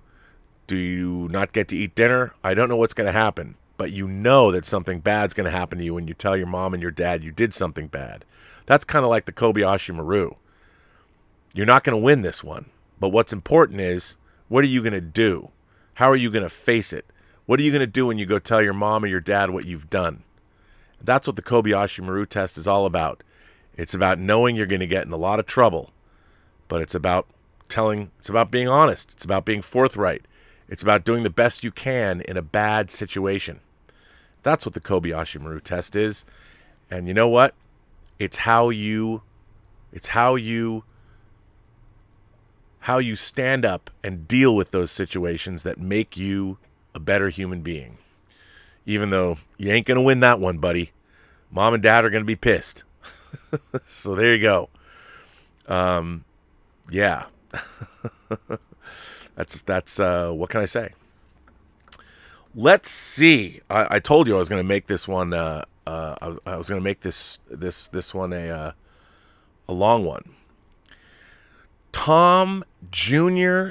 Jackson. We are all goof people, Tom Jr. Jackson. Tom Jr. Jackson has written in. Let's see what Tom has said.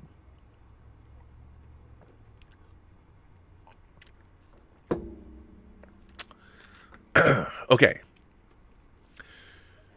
Hi, Rob. Today, I wanted to write about my dad. January 21st, 2010 was the day that I lost my dad. I know it might not seem like much, but I felt I needed to write this letter. You see, I was really close to my dad. While I was on dialysis, I was also taking care of my dad who had COPD. Throughout my 20s and 30s, I put my personal life aside and took care of Dad. It was while I was on dialysis that I had to make the decision of taking him off the ventilator. You see, toward the end, Dad had been in the hospital on a ventilator for almost 3 weeks. I had to call my brother and make this decision. It was still one of the hardest days of my life. I know that a lot of people don't have the opportunity to have a close relationship with their father or mother.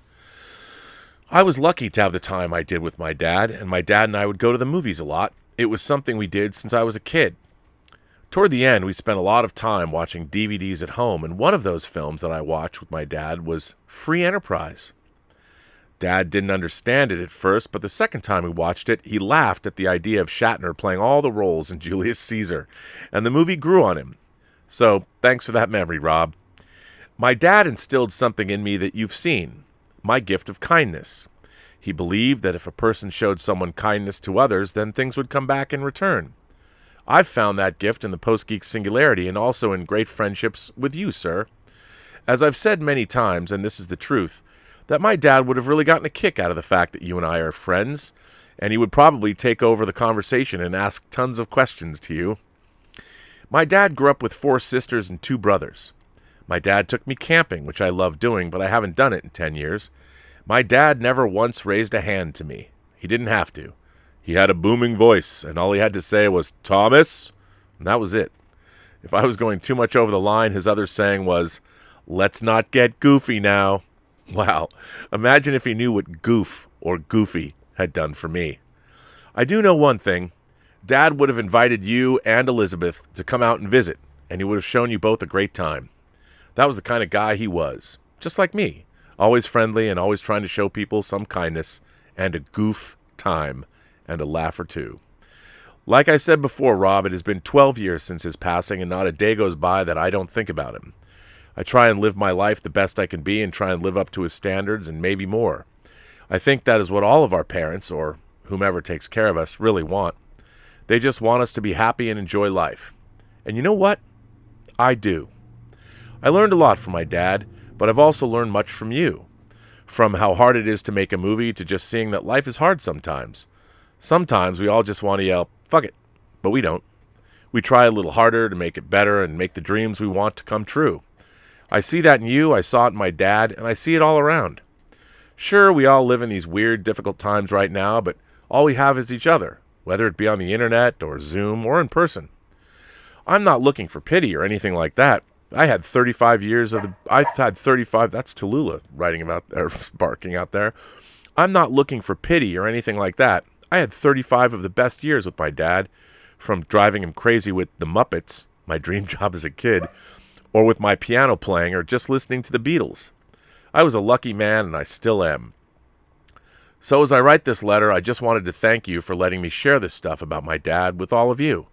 Even though I miss him, I know that I'm somewhat living my best life and carrying on with the tools of life that he taught me. Thanks, Tom Jr. Jackson. What a very nice letter, Tom. I lost my father in 2008, and it was hard because he got sick and then took a turn very quickly for the worse. And the one thing, he never wanted to be a burden. He hated the fact that he was sick, and he hated the fact that anybody, because he would take care of everybody, and he hated that people had to take care of him. But I, too, had the experience that you had. My dad was a great guy. He never had a bad word to say about anyone. He actually liked, I think one of the things I learned from my dad was my dad always felt he always walked around in a constant state of bemusement, I think. He always had kind of a little wry smile on his face. Like my dad would saunter into a room and he could talk to anybody.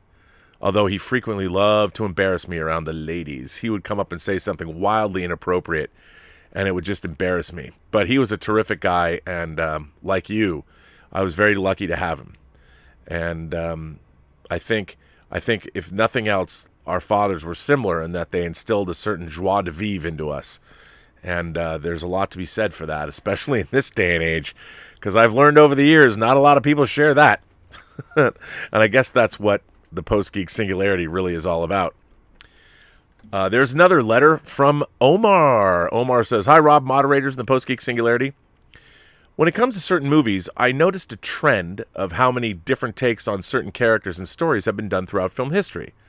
I know remakes and reboots and reimaginings are common, but it does sometimes frustrate me when I hear that because I wonder to myself how many different takes can possibly be done. Robin Hood's a good example of that. We've seen God knows how many Robin Hood movies get made. I mean, has it never occurred to people in show business how audiences can be frustrated with seeing a character go through countless interpretations? I will admit to being like that.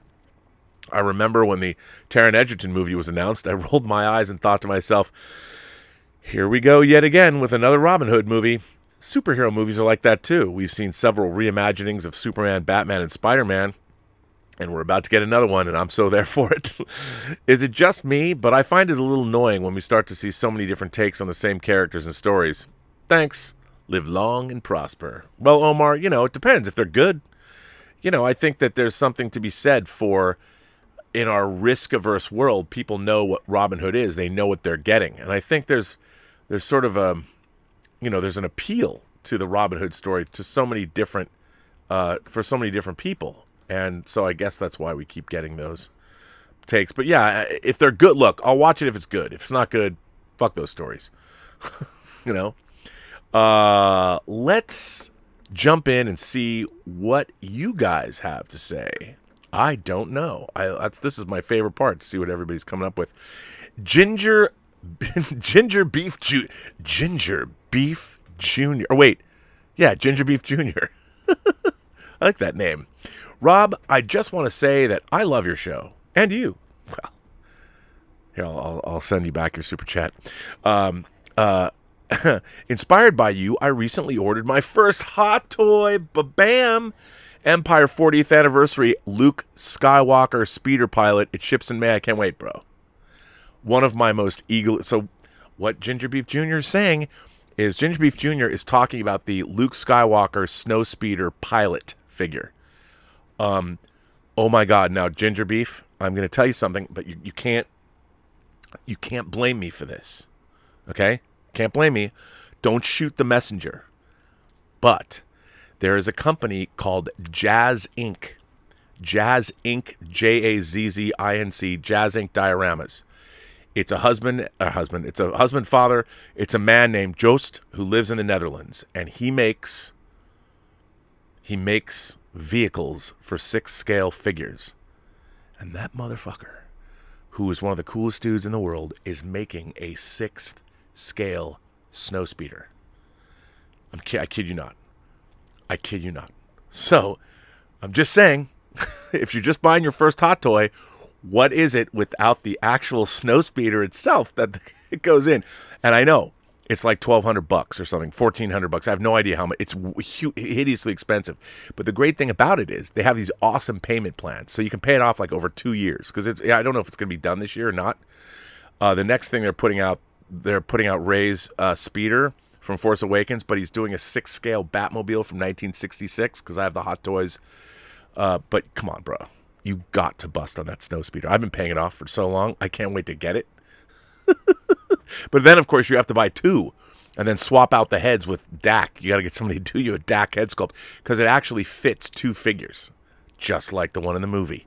But congratulations, you've taken your first step into a larger world. And I can't. You got to write back. You got to write back and tell me what you think when you get it, because everything about it, when you slide it out and you take off the plastic, smell, that chemical plasticky Hot Toys goodness. Boy. 200-watt studio. How you doing, man? Sends in a super chat and says, saw the trailer for Picard Season 2. Did they not even try and de-age Whoopi since Guinan is long-lived and didn't change in 400 years from the 18th century to the 24th? Dude. I don't know. You're right, though. You're right. Yeah. Jesse Miller at the Crow's Nest sent in a super chat and says, rip Scream apart. Shooter. I haven't seen it yet. I mean, I'll see it, you know. The funny thing to me is I thought the first Scream was legitimately a great horror film. I really did. I thought it was kind of a knockout, especially the reveal, because the reveal is really transgressive. You know, spoiler alert, when you find out that 2 high school students are fucking psychopathic murderers, I mean, this predated Columbine. And it seemed like, fuck, that would never happen. And it was awesome. I loved it. Little did I know. Mr. Jeff Yerke, one of the most romantic members of the Post-Geek Singularity, between Claude and Candida and Jeff Yerke and Mrs. Y. Jeff sends in a super chat, or a tip, and says, hey, Rob, happy Saturday to the PGS. I agree 100% that today's Star Trek is way too self-referential. Based on the Star Trek Picard trailers, it looks like Picard Season 2 will be entirely throwbacks to TNG classic shows, classic series, now unraveling. We won't be watching. Live long and prosper. The Yerk Man. You know what, though? You got to watch. I bet maybe not. Maybe you're right. Because it just gives me agita. I swear to God, every time I watch an episode of modern Star Trek, it takes a year off my life. But yeah, I was really surprised by that. I mean, it's like, again, the creative bankruptcy. I know Terry Matalas, he's a talented guy. As I said, I did like the 12 Monkeys TV series. But I look at that and I'm like, come on, man. I mean, literally, come on, man. It's all Star Trek tropes. We've literally seen everything before. Like, bruh, is there one, like, there are so many more interesting stories that you could tell about Jean-Luc Picard, but instead it's like, oh, we've got to go back in time because there's some time has been broken. There's some fascist regime. We've gone all yesterday's Enterprise and all. I mean, you look at it and you're like, you can literally pick out with a little bit of Tapestry, a little Yesterday's Enterprise, a little Futures Past, whatever. That's Sarah Silverman 2-parter with Voyager. I mean, the fact that you can actually pick out the Star Trek tropes on almost a shot-by-shot basis of that trailer, I'm like, isn't anyone thinking, like, come on. People are like, well, those are the ones that everybody remembers, so we're just going to do it again. Like, you could have done an amazing character exploration of Jean-Luc Picard. I mean, when you think about it, again, it's just another example of trying to turn Star Trek into something that it isn't. We have to make it more palatable for today's audiences. Why? Because today's audiences are stupid? We have some of the best television ever being made now. I mean, if you look at even Netflix, even though their stock price is down by a big margin, it'll go back up. But, I mean, look at what Netflix is offering, whether it's The Queen's Gambit, whether it's Money Heist, the new season of Ozark dropped. Hey, the second season of Dota Dragon's Blood. I mean, there's some amazing television. The Expanse just ended over on Amazon. And you look at that stuff and you think, my God, why is it that Star Trek, which should be the Tiffany gold standard of science fiction on television, is so fucking bad?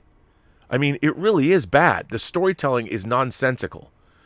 And they have good ideas buried in there, but the execution is so all over the place because no one thinks through their ideas anymore on Star Trek. And I just don't understand it. I don't get it. Like, oh, we're going to go back. Time is broken. There's a fascistic future we have to prevent. Like, come on. That's, wow. Wow. Not good. So, Jeff, if you don't watch, I'll be there for it. I'll watch so you don't have to. 200-watt studio sends in a super chat and says, seared into my brain was when Han said, I can hotwire this thing. Return of the Jedi opening night. Totally took me out of Star Wars. I couldn't get it out of my mind. For those of you who don't know, Return of the Jedi is the most disappointing movie-going experience I've ever had in my entire life. I honestly didn't understand it. I knew from the beginning of the movie, listening to the Imperial officers' voices, I'm like, none of these people sound like they're Imperial officers. And when the Emperor... First, the Emperor's coming here. That is correct, Commander. Even Vader didn't sound right. And he is most displeased with your apparent lack of progress. I mean, you know, even that guy. You're like, where's Grand Moff Tarkin? You got some namby-pamby, I'm scared the Emperor's gonna... You think Grand Moff Tarkin was scared of the Emperor or Vader? Fucking Vader worked for Grand Moff Tarkin. But apparently by the time you get to Jedi, the guy who's running the Death Star is like a chump, some functionary. And nothing matters. The rescue of Han Solo is cool. Swashbuckling opening, like that. And the end. The space battle and the battle for Endor and all that. But a lot of it's just goofy. My man Alexander Wilson's here. Alexander Wilson says, Rob, Simon Kinberg said, what I learned from Dark Phoenix was just to really make sure that there's no category, department, or aspect of the movie that you take for granted. Huh? What's he talking about? Why wasn't this in order before filming? Dude, I don't know. I mean, why would you take any... Let me tell you something, kids. For those of you who want to make movies in the future, to hear a director say that what I learned from Dark Phoenix was don't take any department for granted. Let me tell you something. You know what the great thing about making movies is? Literally, every department is crucial. Every department is crucial, all the way down to your PAs, all the way down to the caterers and the person running craft service. Everybody on a movie set is important. Every department is important. And if you're a director, Simon, I guess you've learned this now twice, every department is deserving of your attention. And remember, every department head on a movie, their department is the most important department on a film because that's the department they are in charge of overseeing. You think a costume designer, in a costume designer's mind, you think that costume department is not as important as another department? You're wrong. Every single person, every single department head, and every single department on a movie, remember, it is the most important part of a film. And I mean that, every department. And every department head, because they expect your time, they expect your attention, they are there to serve you. And if you don't know how to utilize your department heads, and you don't know how to utilize your different departments, then you shouldn't be directing a movie. Period. And for you to say that, you're right, Alexander, I can't believe he said that. I'm sorry, you know what, I'm sure Simon Kinberg is a nice guy, but wow, now he's doing Battlestar Galactica. Bravo, Simon. Another creator who just, has a lot of things under his belt, so let's hire him. Ugh, God, sometimes the business drives me fucking crazy. Haunted Autumn. What a cool name, Haunted Autumn. That reminds me, Haunted Autumn, you got to get this. This is an awesome physical media set. All the haunts are ours. It's a bunch of folk horror. I haven't even delved into it yet. Between that and the Shaw Brothers box set. Anyway, Haunted Autumn. I love that. I love the image of Haunted Autumn. What a great time to be haunted in the autumn. If there was no objectivity to filmmaking or acting, then classes teaching you those things would be pointless. Furthermore, experience would never make you better. Yet they do teach acting and directing. You cannot teach subjectively, period. Yet so many of these film is subjective people still talk about how experience makes a filmmaker better. I know, man. I'm telling you, it's like writing. There is objectively good and objectively bad writing. I think you're absolutely right, Haunted Autumn. I'm with you 100%.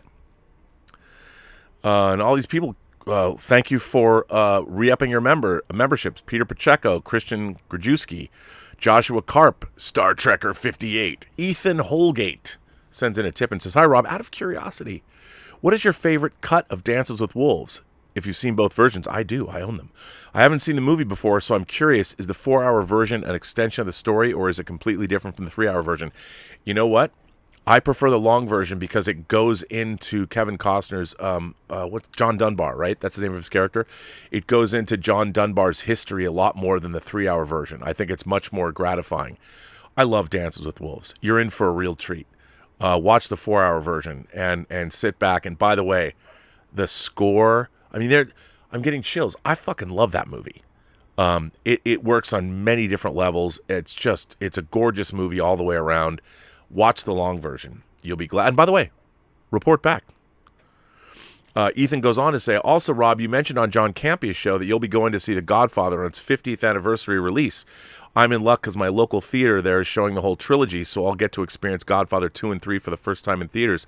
That's dope. Can you go all in one day? Can you watch all three? I don't know. If they're going to do that, I will totally rock all three Godfather movies. Although I'm not a big fan of Coda.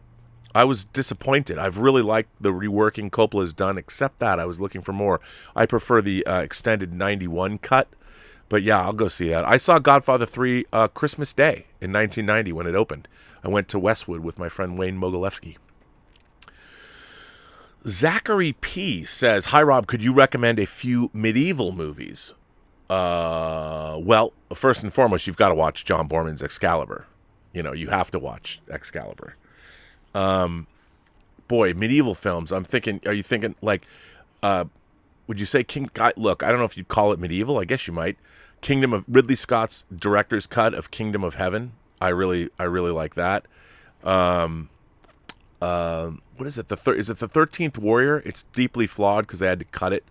That's pretty interesting. And what is the Mads Mikkelsen movie? There's a Mads Mikkelsen movie. Hang on a second. What's it called? Valhalla Rising, I think. Yeah, Valhalla Rising. Watch that. Those are the things that just jumped out at me. But if you haven't seen Excalibur, to me, I mean, it's a fantasy. It's a fantasy version of medieval times, but it's pretty great. And if you want to watch another badass medieval movie, it starts out and you'll be like, it's kind of cheesy. Watch Paul Verhoeven's Flesh and Blood. It's on disc, so check it out. It's really great. I love Flesh and Blood. Tom Jr. Jackson says, To Live and Die in LA is coming to 4K, I hear. I know, right? Kino Lorber. Oh, and follow it up. Of course, 200 Watt Studio says, I agree, Thief is fantastic. The theatrical cut, though. To Live and Die in LA, not so much. Come on, man. You know what? I don't mind the non-theatrical cut, but I will say this. I had our friend Dieter Bastian got me a German media book because the Criterion version of Thief that came out on Blu-ray is the director's cut, and I had to have the theatrical cut, so Dieter got it for me. So thank you, Dieter. But I would tend to agree that the theatrical cut's better. But I do like those extra added scenes. I mean, I know maybe the pacing, they're a little bit more contemplative, more a meditation kind of a thing, because he's just sitting by the water, sitting by one of the Great Lakes, looking at his future. Stub McShave. Stubble. How are you, dude? I mean, I feel like, how long until Wheel of Time Season 2? Do we have to wait like a year? Stubble says, I watched The Three Amigos and Galaxy Quest as a double feature yesterday. That's a pretty great double feature. They surprisingly have many similarities. Movie and TV stars that are mistaken as real heroes that are saving people from dangerous enemies, entrusted to fight against dangerous foes. That's true. Hey, Paulie from Latino Slant is in the chat. He says, Heat. Heat is rad. Heat is very rad. So, yeah, I love Heat. And Paulie, you are correct. Marco, is it Lanai or Laney? Laney? I know I'm probably getting that wrong. Could they legitimately do Secret Wars properly? I think so. It depends which version. I mean, the 80s, it's not the 80s version with the Beyonder or the Battle World version. I think they're going to go with the Battle World version, the newer version of Secret Wars. I think they could do it. I mean, they've been adapting storylines. I think it could be pretty dope. I think that Multiverse of Madness is going to be bonkers. And after we see that, I'm like, okay, they can do Secret Wars. I mean, it's not going to be easy, but I think that they're setting this up. I really do think that Avengers Secret Wars is going to be the next Avengers movie, and they'll probably use that to tie off the multiverse, I would imagine. Don't hold me to that, though, but we shall see. Anish says, Rob, have you watched Dope Sick? I watched the first episode. Michael Keaton's best performance since Birdman, and a truly haunting, infuriating, and tragic story about drug addiction and the corporation that propelled it. Yeah, it's for those of you who don't know, Dope Sick is about the opioid epidemic and how Oxycontin was basically pushed onto the American population. And it still reverberates today. The people that are the drug company that's depicted in Dope Sick is still in the midst of all kinds of litigation. And he's great. Michael Keaton was great in that. Everybody was great in that. Really, really good. Haunted Autumn sends in another super chat. Haunted Autumn is back. Says, my dad loved Trek. Hated modern Trek. You might have liked him. Oh, I already liked him. I know I liked him. The first film we went to together was Top Gun. We were so looking forward to Top Gun 2. Unfortunately, he passed in September. I'm sorry to hear that, Haunted Autumn. Love to all the PGS. Well, thank you, sir. It's funny, all of us talking about our dads. It's nice that you had a father that took you to the movies. My dad, I've told this story before, but I would con my parents, because I was such a movie freak.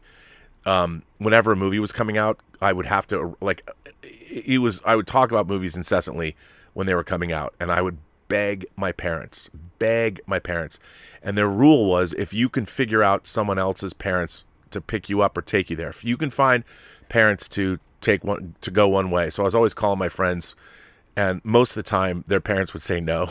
So then I would be put in a position where I have to explain to my mom or dad that I couldn't get another. But my parents would, if they didn't take me, it would be an endless conversation, because I would never take no for an answer. But so my dad he was not a particularly big movie fan. He would come down, he would watch things with me for 5 minutes, and he'd figure out the whole plot and leave. My dad was always reading. He was a huge reader, but he would only read Reader's Digest. So they used to have these hardcovers that would come, and they were Reader's Digest condensed books. I always thought, to me, I'm like, why is this garbage? I was like, Dad, why do you have? And he's like, I already know the story. I just want to get through the story. I'm like, but this is terrible. And he had a whole wall, and they would come in hardcovers, and there would be usually three novels, condensed novels. So it was a novel, but half of it was cut out. It was so, it was horrifying to me. I'm like, what? What is this trash? And my dad was always reading these books, and I couldn't believe it. But so he was like that with movies. He'd figure out the plot in 5 minutes and leave. But one day, in 1981, my dad, the thing is, my dad would have to take us to the R-rated movies to get us in. So he would have to go. And my mom, she couldn't be bothered. She'd drop you off, but to get her to park and come out of the car, that was something my mom wouldn't do. But my dad would. So whenever there was an R-rated movie, I had to get Dad to go do it. I had to get Dad to take us. And the only time, so we went to the Crossroads Theater, and my dad's like, I think there was 4 of us or 5 of us. My dad's like, so this movie, Escape from New York, what's it about? And I collected movie posters. And I was like, well, Dad, I've got the poster in my room. I had the teaser poster with the Statue of Liberty with the handcuffs off of it. And I was like, Dad, it's the year 1997. New York City is a walled maximum security prison. Breaking out is impossible. Breaking in is insane. And my dad's like, well, that sounds pretty good. And then he'd be like, so boys, do you mind if I come with you? And, then my dad he always had the cigar. He would take his cigar out and he would stand up his unfinished cigars in his windshield wiper. Just nobody ever saw them. My dad did this. I thought it was the weirdest fucking thing. He would put the cigar, it would be held up. He would ash it off so it's no longer burning. And he would put his cigar on the windshield wiper. And then we went and saw Escape. My dad went and saw Escape from New York with us. And he loved it. He loved it. He was like, that was great. And we all come back, and my dad takes the cigar out, lights it up, and smokes it, and we go on our merry way. And then, of course, my friends are all like, "Why we smell like Robert's dad's cigar smoke," which is true. So there you go, Haunted Autumn. I'm glad you and your dad went to the movies. I'm sorry that you didn't get to see Top Gun Maverick. That's a bummer. Haunted Autumn goes on to say, I was cool with Picard Season 1. It was fun, and I'd accept that ending, but continuing to tell that story betrays the essence of the character and of Star Trek The Next Generation. Well, we'll agree to disagree about Picard, but I agree with your conclusion. I agree with that statement. I think it absolutely does. Absolutely does. 200-Watt Studio sends in a super chat and says, do you think they will reference Picard being an android in season 2? I think they would have to. I think it'll be ignored, or Q will wave his hand and make him a human being again, minus the disease. Well, I think that's what I would do. If you have Q come back, I mean, why would Q care about Picard in an android body? Because it's not really Picard. It's a facsimile of Picard. So, could very well be. I agree with you. Dalton Johnson sent in a super chat and asked, so no more Dave Parker and Midnight Metal? Well, Dalton, no. Midnight Metal, maybe I'll do a Midnight Metal tonight. And it would be the 75th episode. Midnight Metal is going to end. I'm still going to be doing weekend midnight shows. We haven't decided what the name of them are going to be. But since I'm doing them with Lael and we've been having more philosophical conversations. And you know what? The whole thing about Midnight Metal was really born out of the fact that I said that the Snyder Cut of Justice League was going to look so metal. And another reason is that I'm going to start more. I'm going to get healthy. I want to lose. I'm going to go back to working out. I'd love to lose about 50 pounds and get in real good shape, because why not? I'm not getting any older. Any younger. I'm getting older every day, which means, no more. I use Midnight Metal as an excuse to perhaps drink too much. So I'm just going to, when you're working out, you don't drink. And if you do drink, you drink like one vodka soda or something. That's not to say we can't bring Midnight Metal back, but, it's 75 issues, 75 episodes. It's pretty good. That's how many issues of Sandman there were. But then there was the special and the Dream Hunters. But anyway, so yeah, and Dave doesn't want to do it anymore, and I respect his wishes. And I got to tell you, I love doing Midnight Metal with Lael and but it's not really as metal as it is, whereas Dave Parker and I kind of had that metal vibe. So, Michael Preston says, hi, Rob, Tom Jr. Jackson says, release the PGS All-Star videos. Well, Tom, we're going to release all of them, but I think we're going to put them on channel. She's going to put them up, so they're going to be released for sure. Michael Preston says, hi, Rob, does the last episode of Picard negate everything to do with his brother and him going home to the vineyard and breaking down about Locutus? I think so. I can't tell you how much I hated that show. And I think it negated. I think Picard season 1 was it was Patrick Stewart who God bless all the actors that inhabit these roles, because without them the characters wouldn't be who they are. The problem is with actors, they want to play things a certain way. And I think that when I'm watching Picard, I was watching more of what Patrick Stewart was interested in doing. And I just don't think that the character of Jean-Luc Picard was well served. Like, I would love to see a story. Bill Nighy is in a new movie that's playing at Sundance, which is a remake of Kurosawa's Akiru. If you've never seen Akira Kurosawa's Akiru, it's basically about a man who has led a very mundane life, really hasn't done much. And when he finds out that he's dying, he decides to, with the time he has left, imbue his life with more meaning. And I would like to have seen, when you're a man, like, I'll tell you something else. I read this book. One of my favorite authors is Dan Simmons.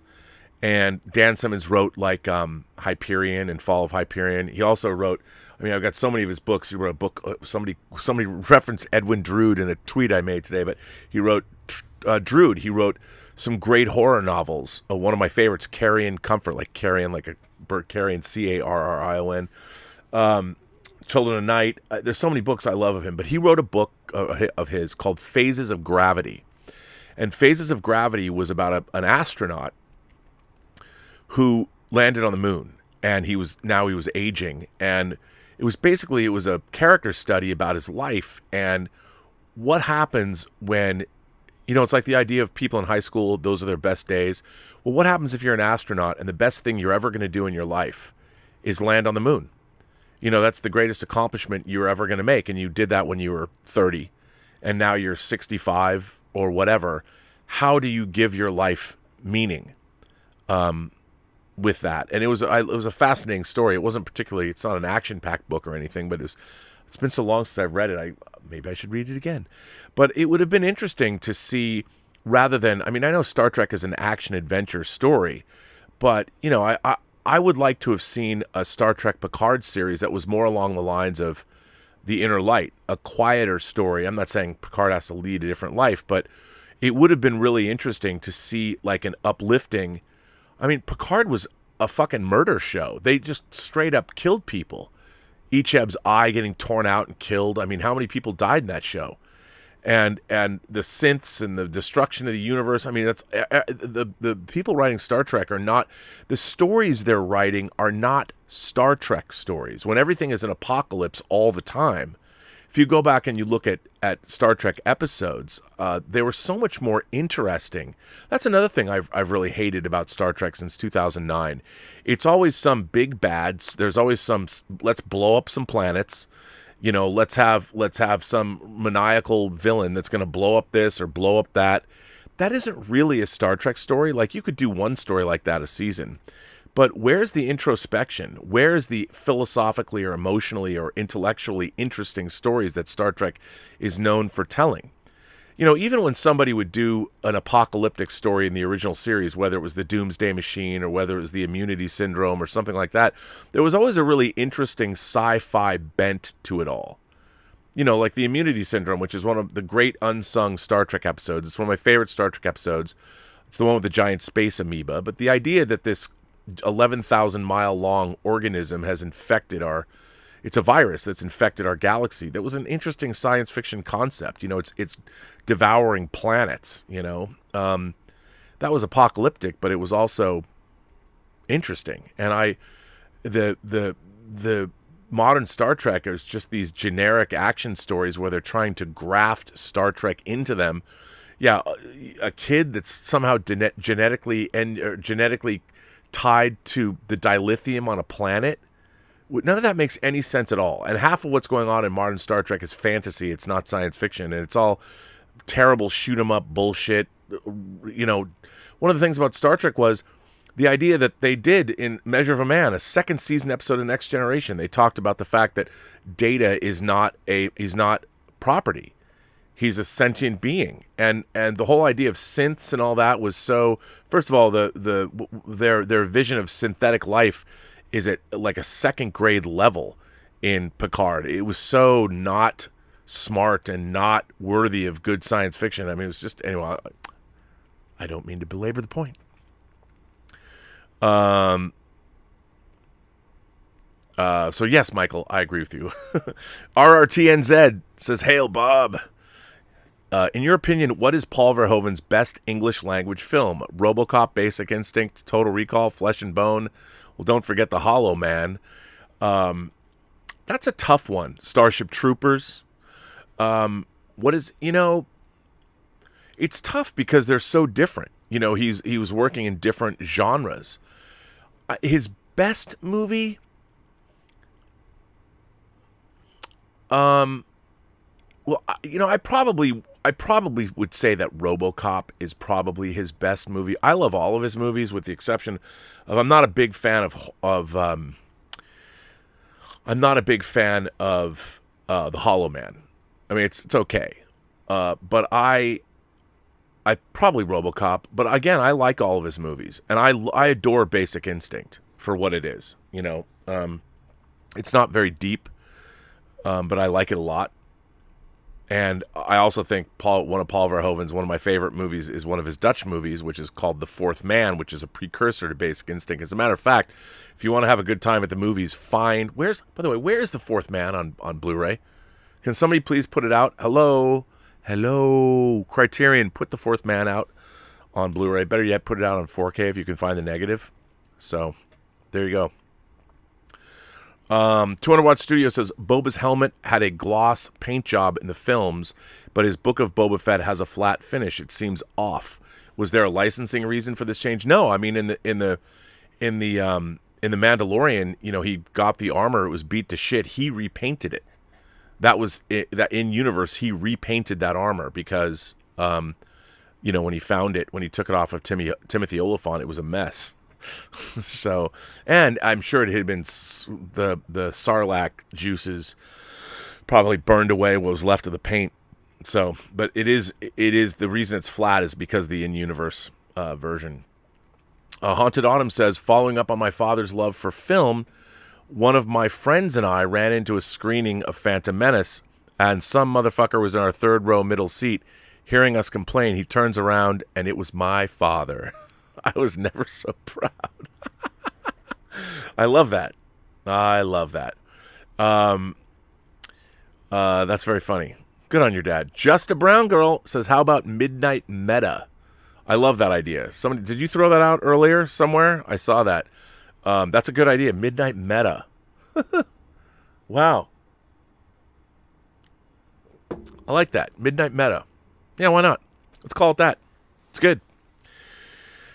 RRTNZ says, Hail Bob, what are your thoughts on Neuromancer? In my humble opinion, spookily prophetic with a wonderfully distinct prose style, Gibson channeling Jules Verne. For those of you who don't know, Neuromancer, if I recall, came out in 1984, post-Tron, post-Blade Runner, and it's generally considered to be the first modern cyberpunk novel.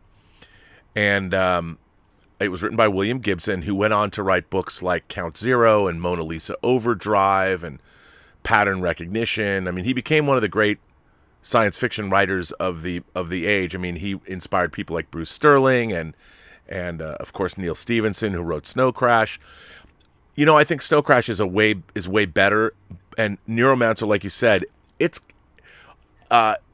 when I first read it, it was definitely a heady read. The prose was sort of difficult. It was I would call it murky, but it's an important book. You know, it's funny. I like that book, and he also wrote a book called Mona Lisa Overdrive, which is actually the name of Juno Reactor's piece of music in the Matrix car chase and Matrix Reloaded. And I love that Mona Lisa Overdrive is a slang term for a female orgasm, which I always thought was cool. And what a great title for a book. But I did like Neuromancer. I read it when it first came out. Although, you know what? I read it in paperback, and that's one of those books I'd love to get a first edition hardcover of because it's such a seminal book. Senpaigar.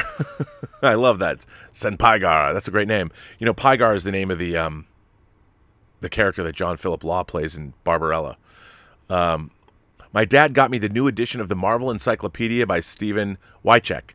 Apparently has every Marvel character, 448 pages, so much to learn.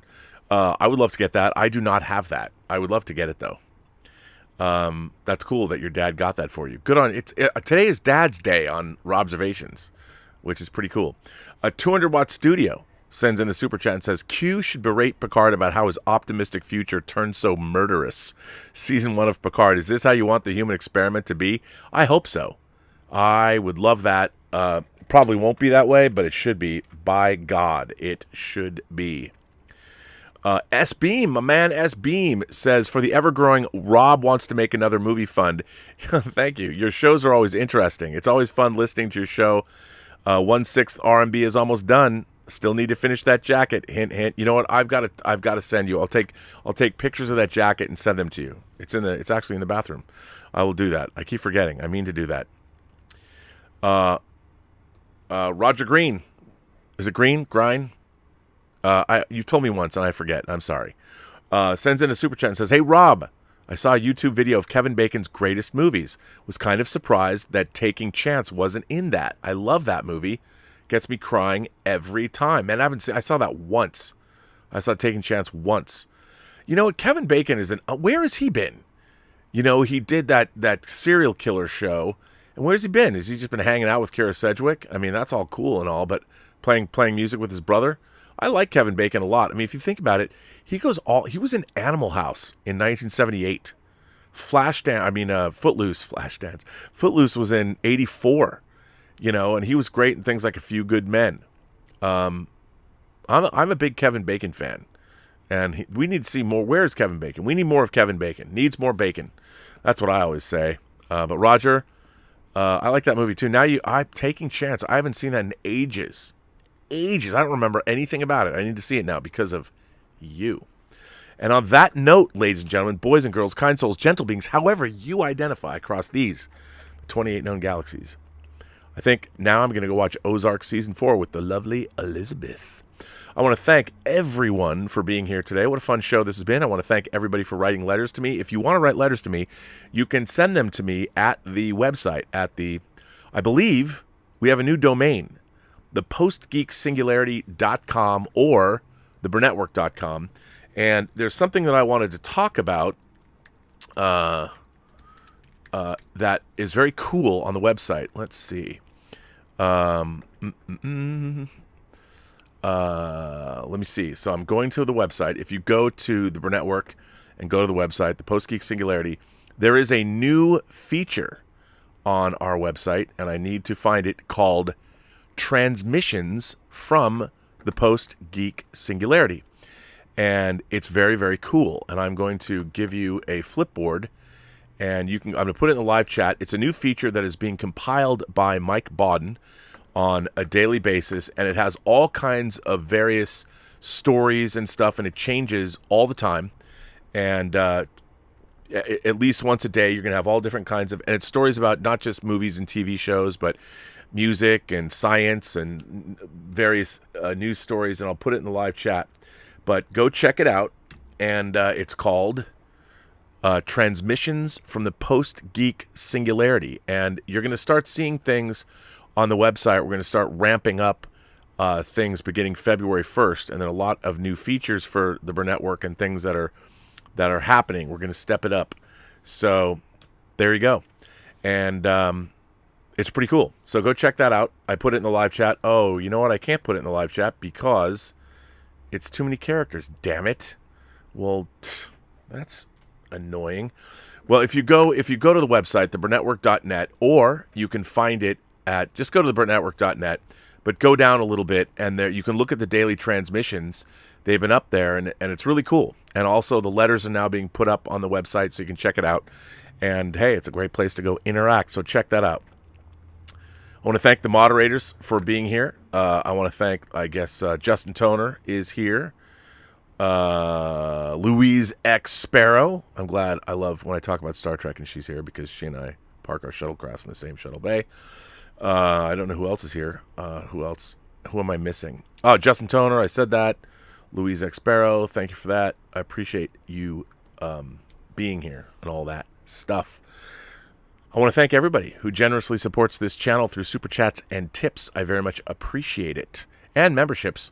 We will be having another member call next weekend. You can become a member of this channel on YouTube for like $1 a month. And if you're a member, you can support it however you want. But we do have, for those of you who might not know, we have member calls where we do Zoom calls, and everybody who's a member can come on in. And last week we went for 4 hours. It was delightful, and we just chill out, have a good time. And it's fun. It's fun to see all of your lovely faces. And on that note, remember, every person you meet has a story to tell that you have yet to hear. And all you have to do is listen. And on that note, I would say to everyone, have a better day.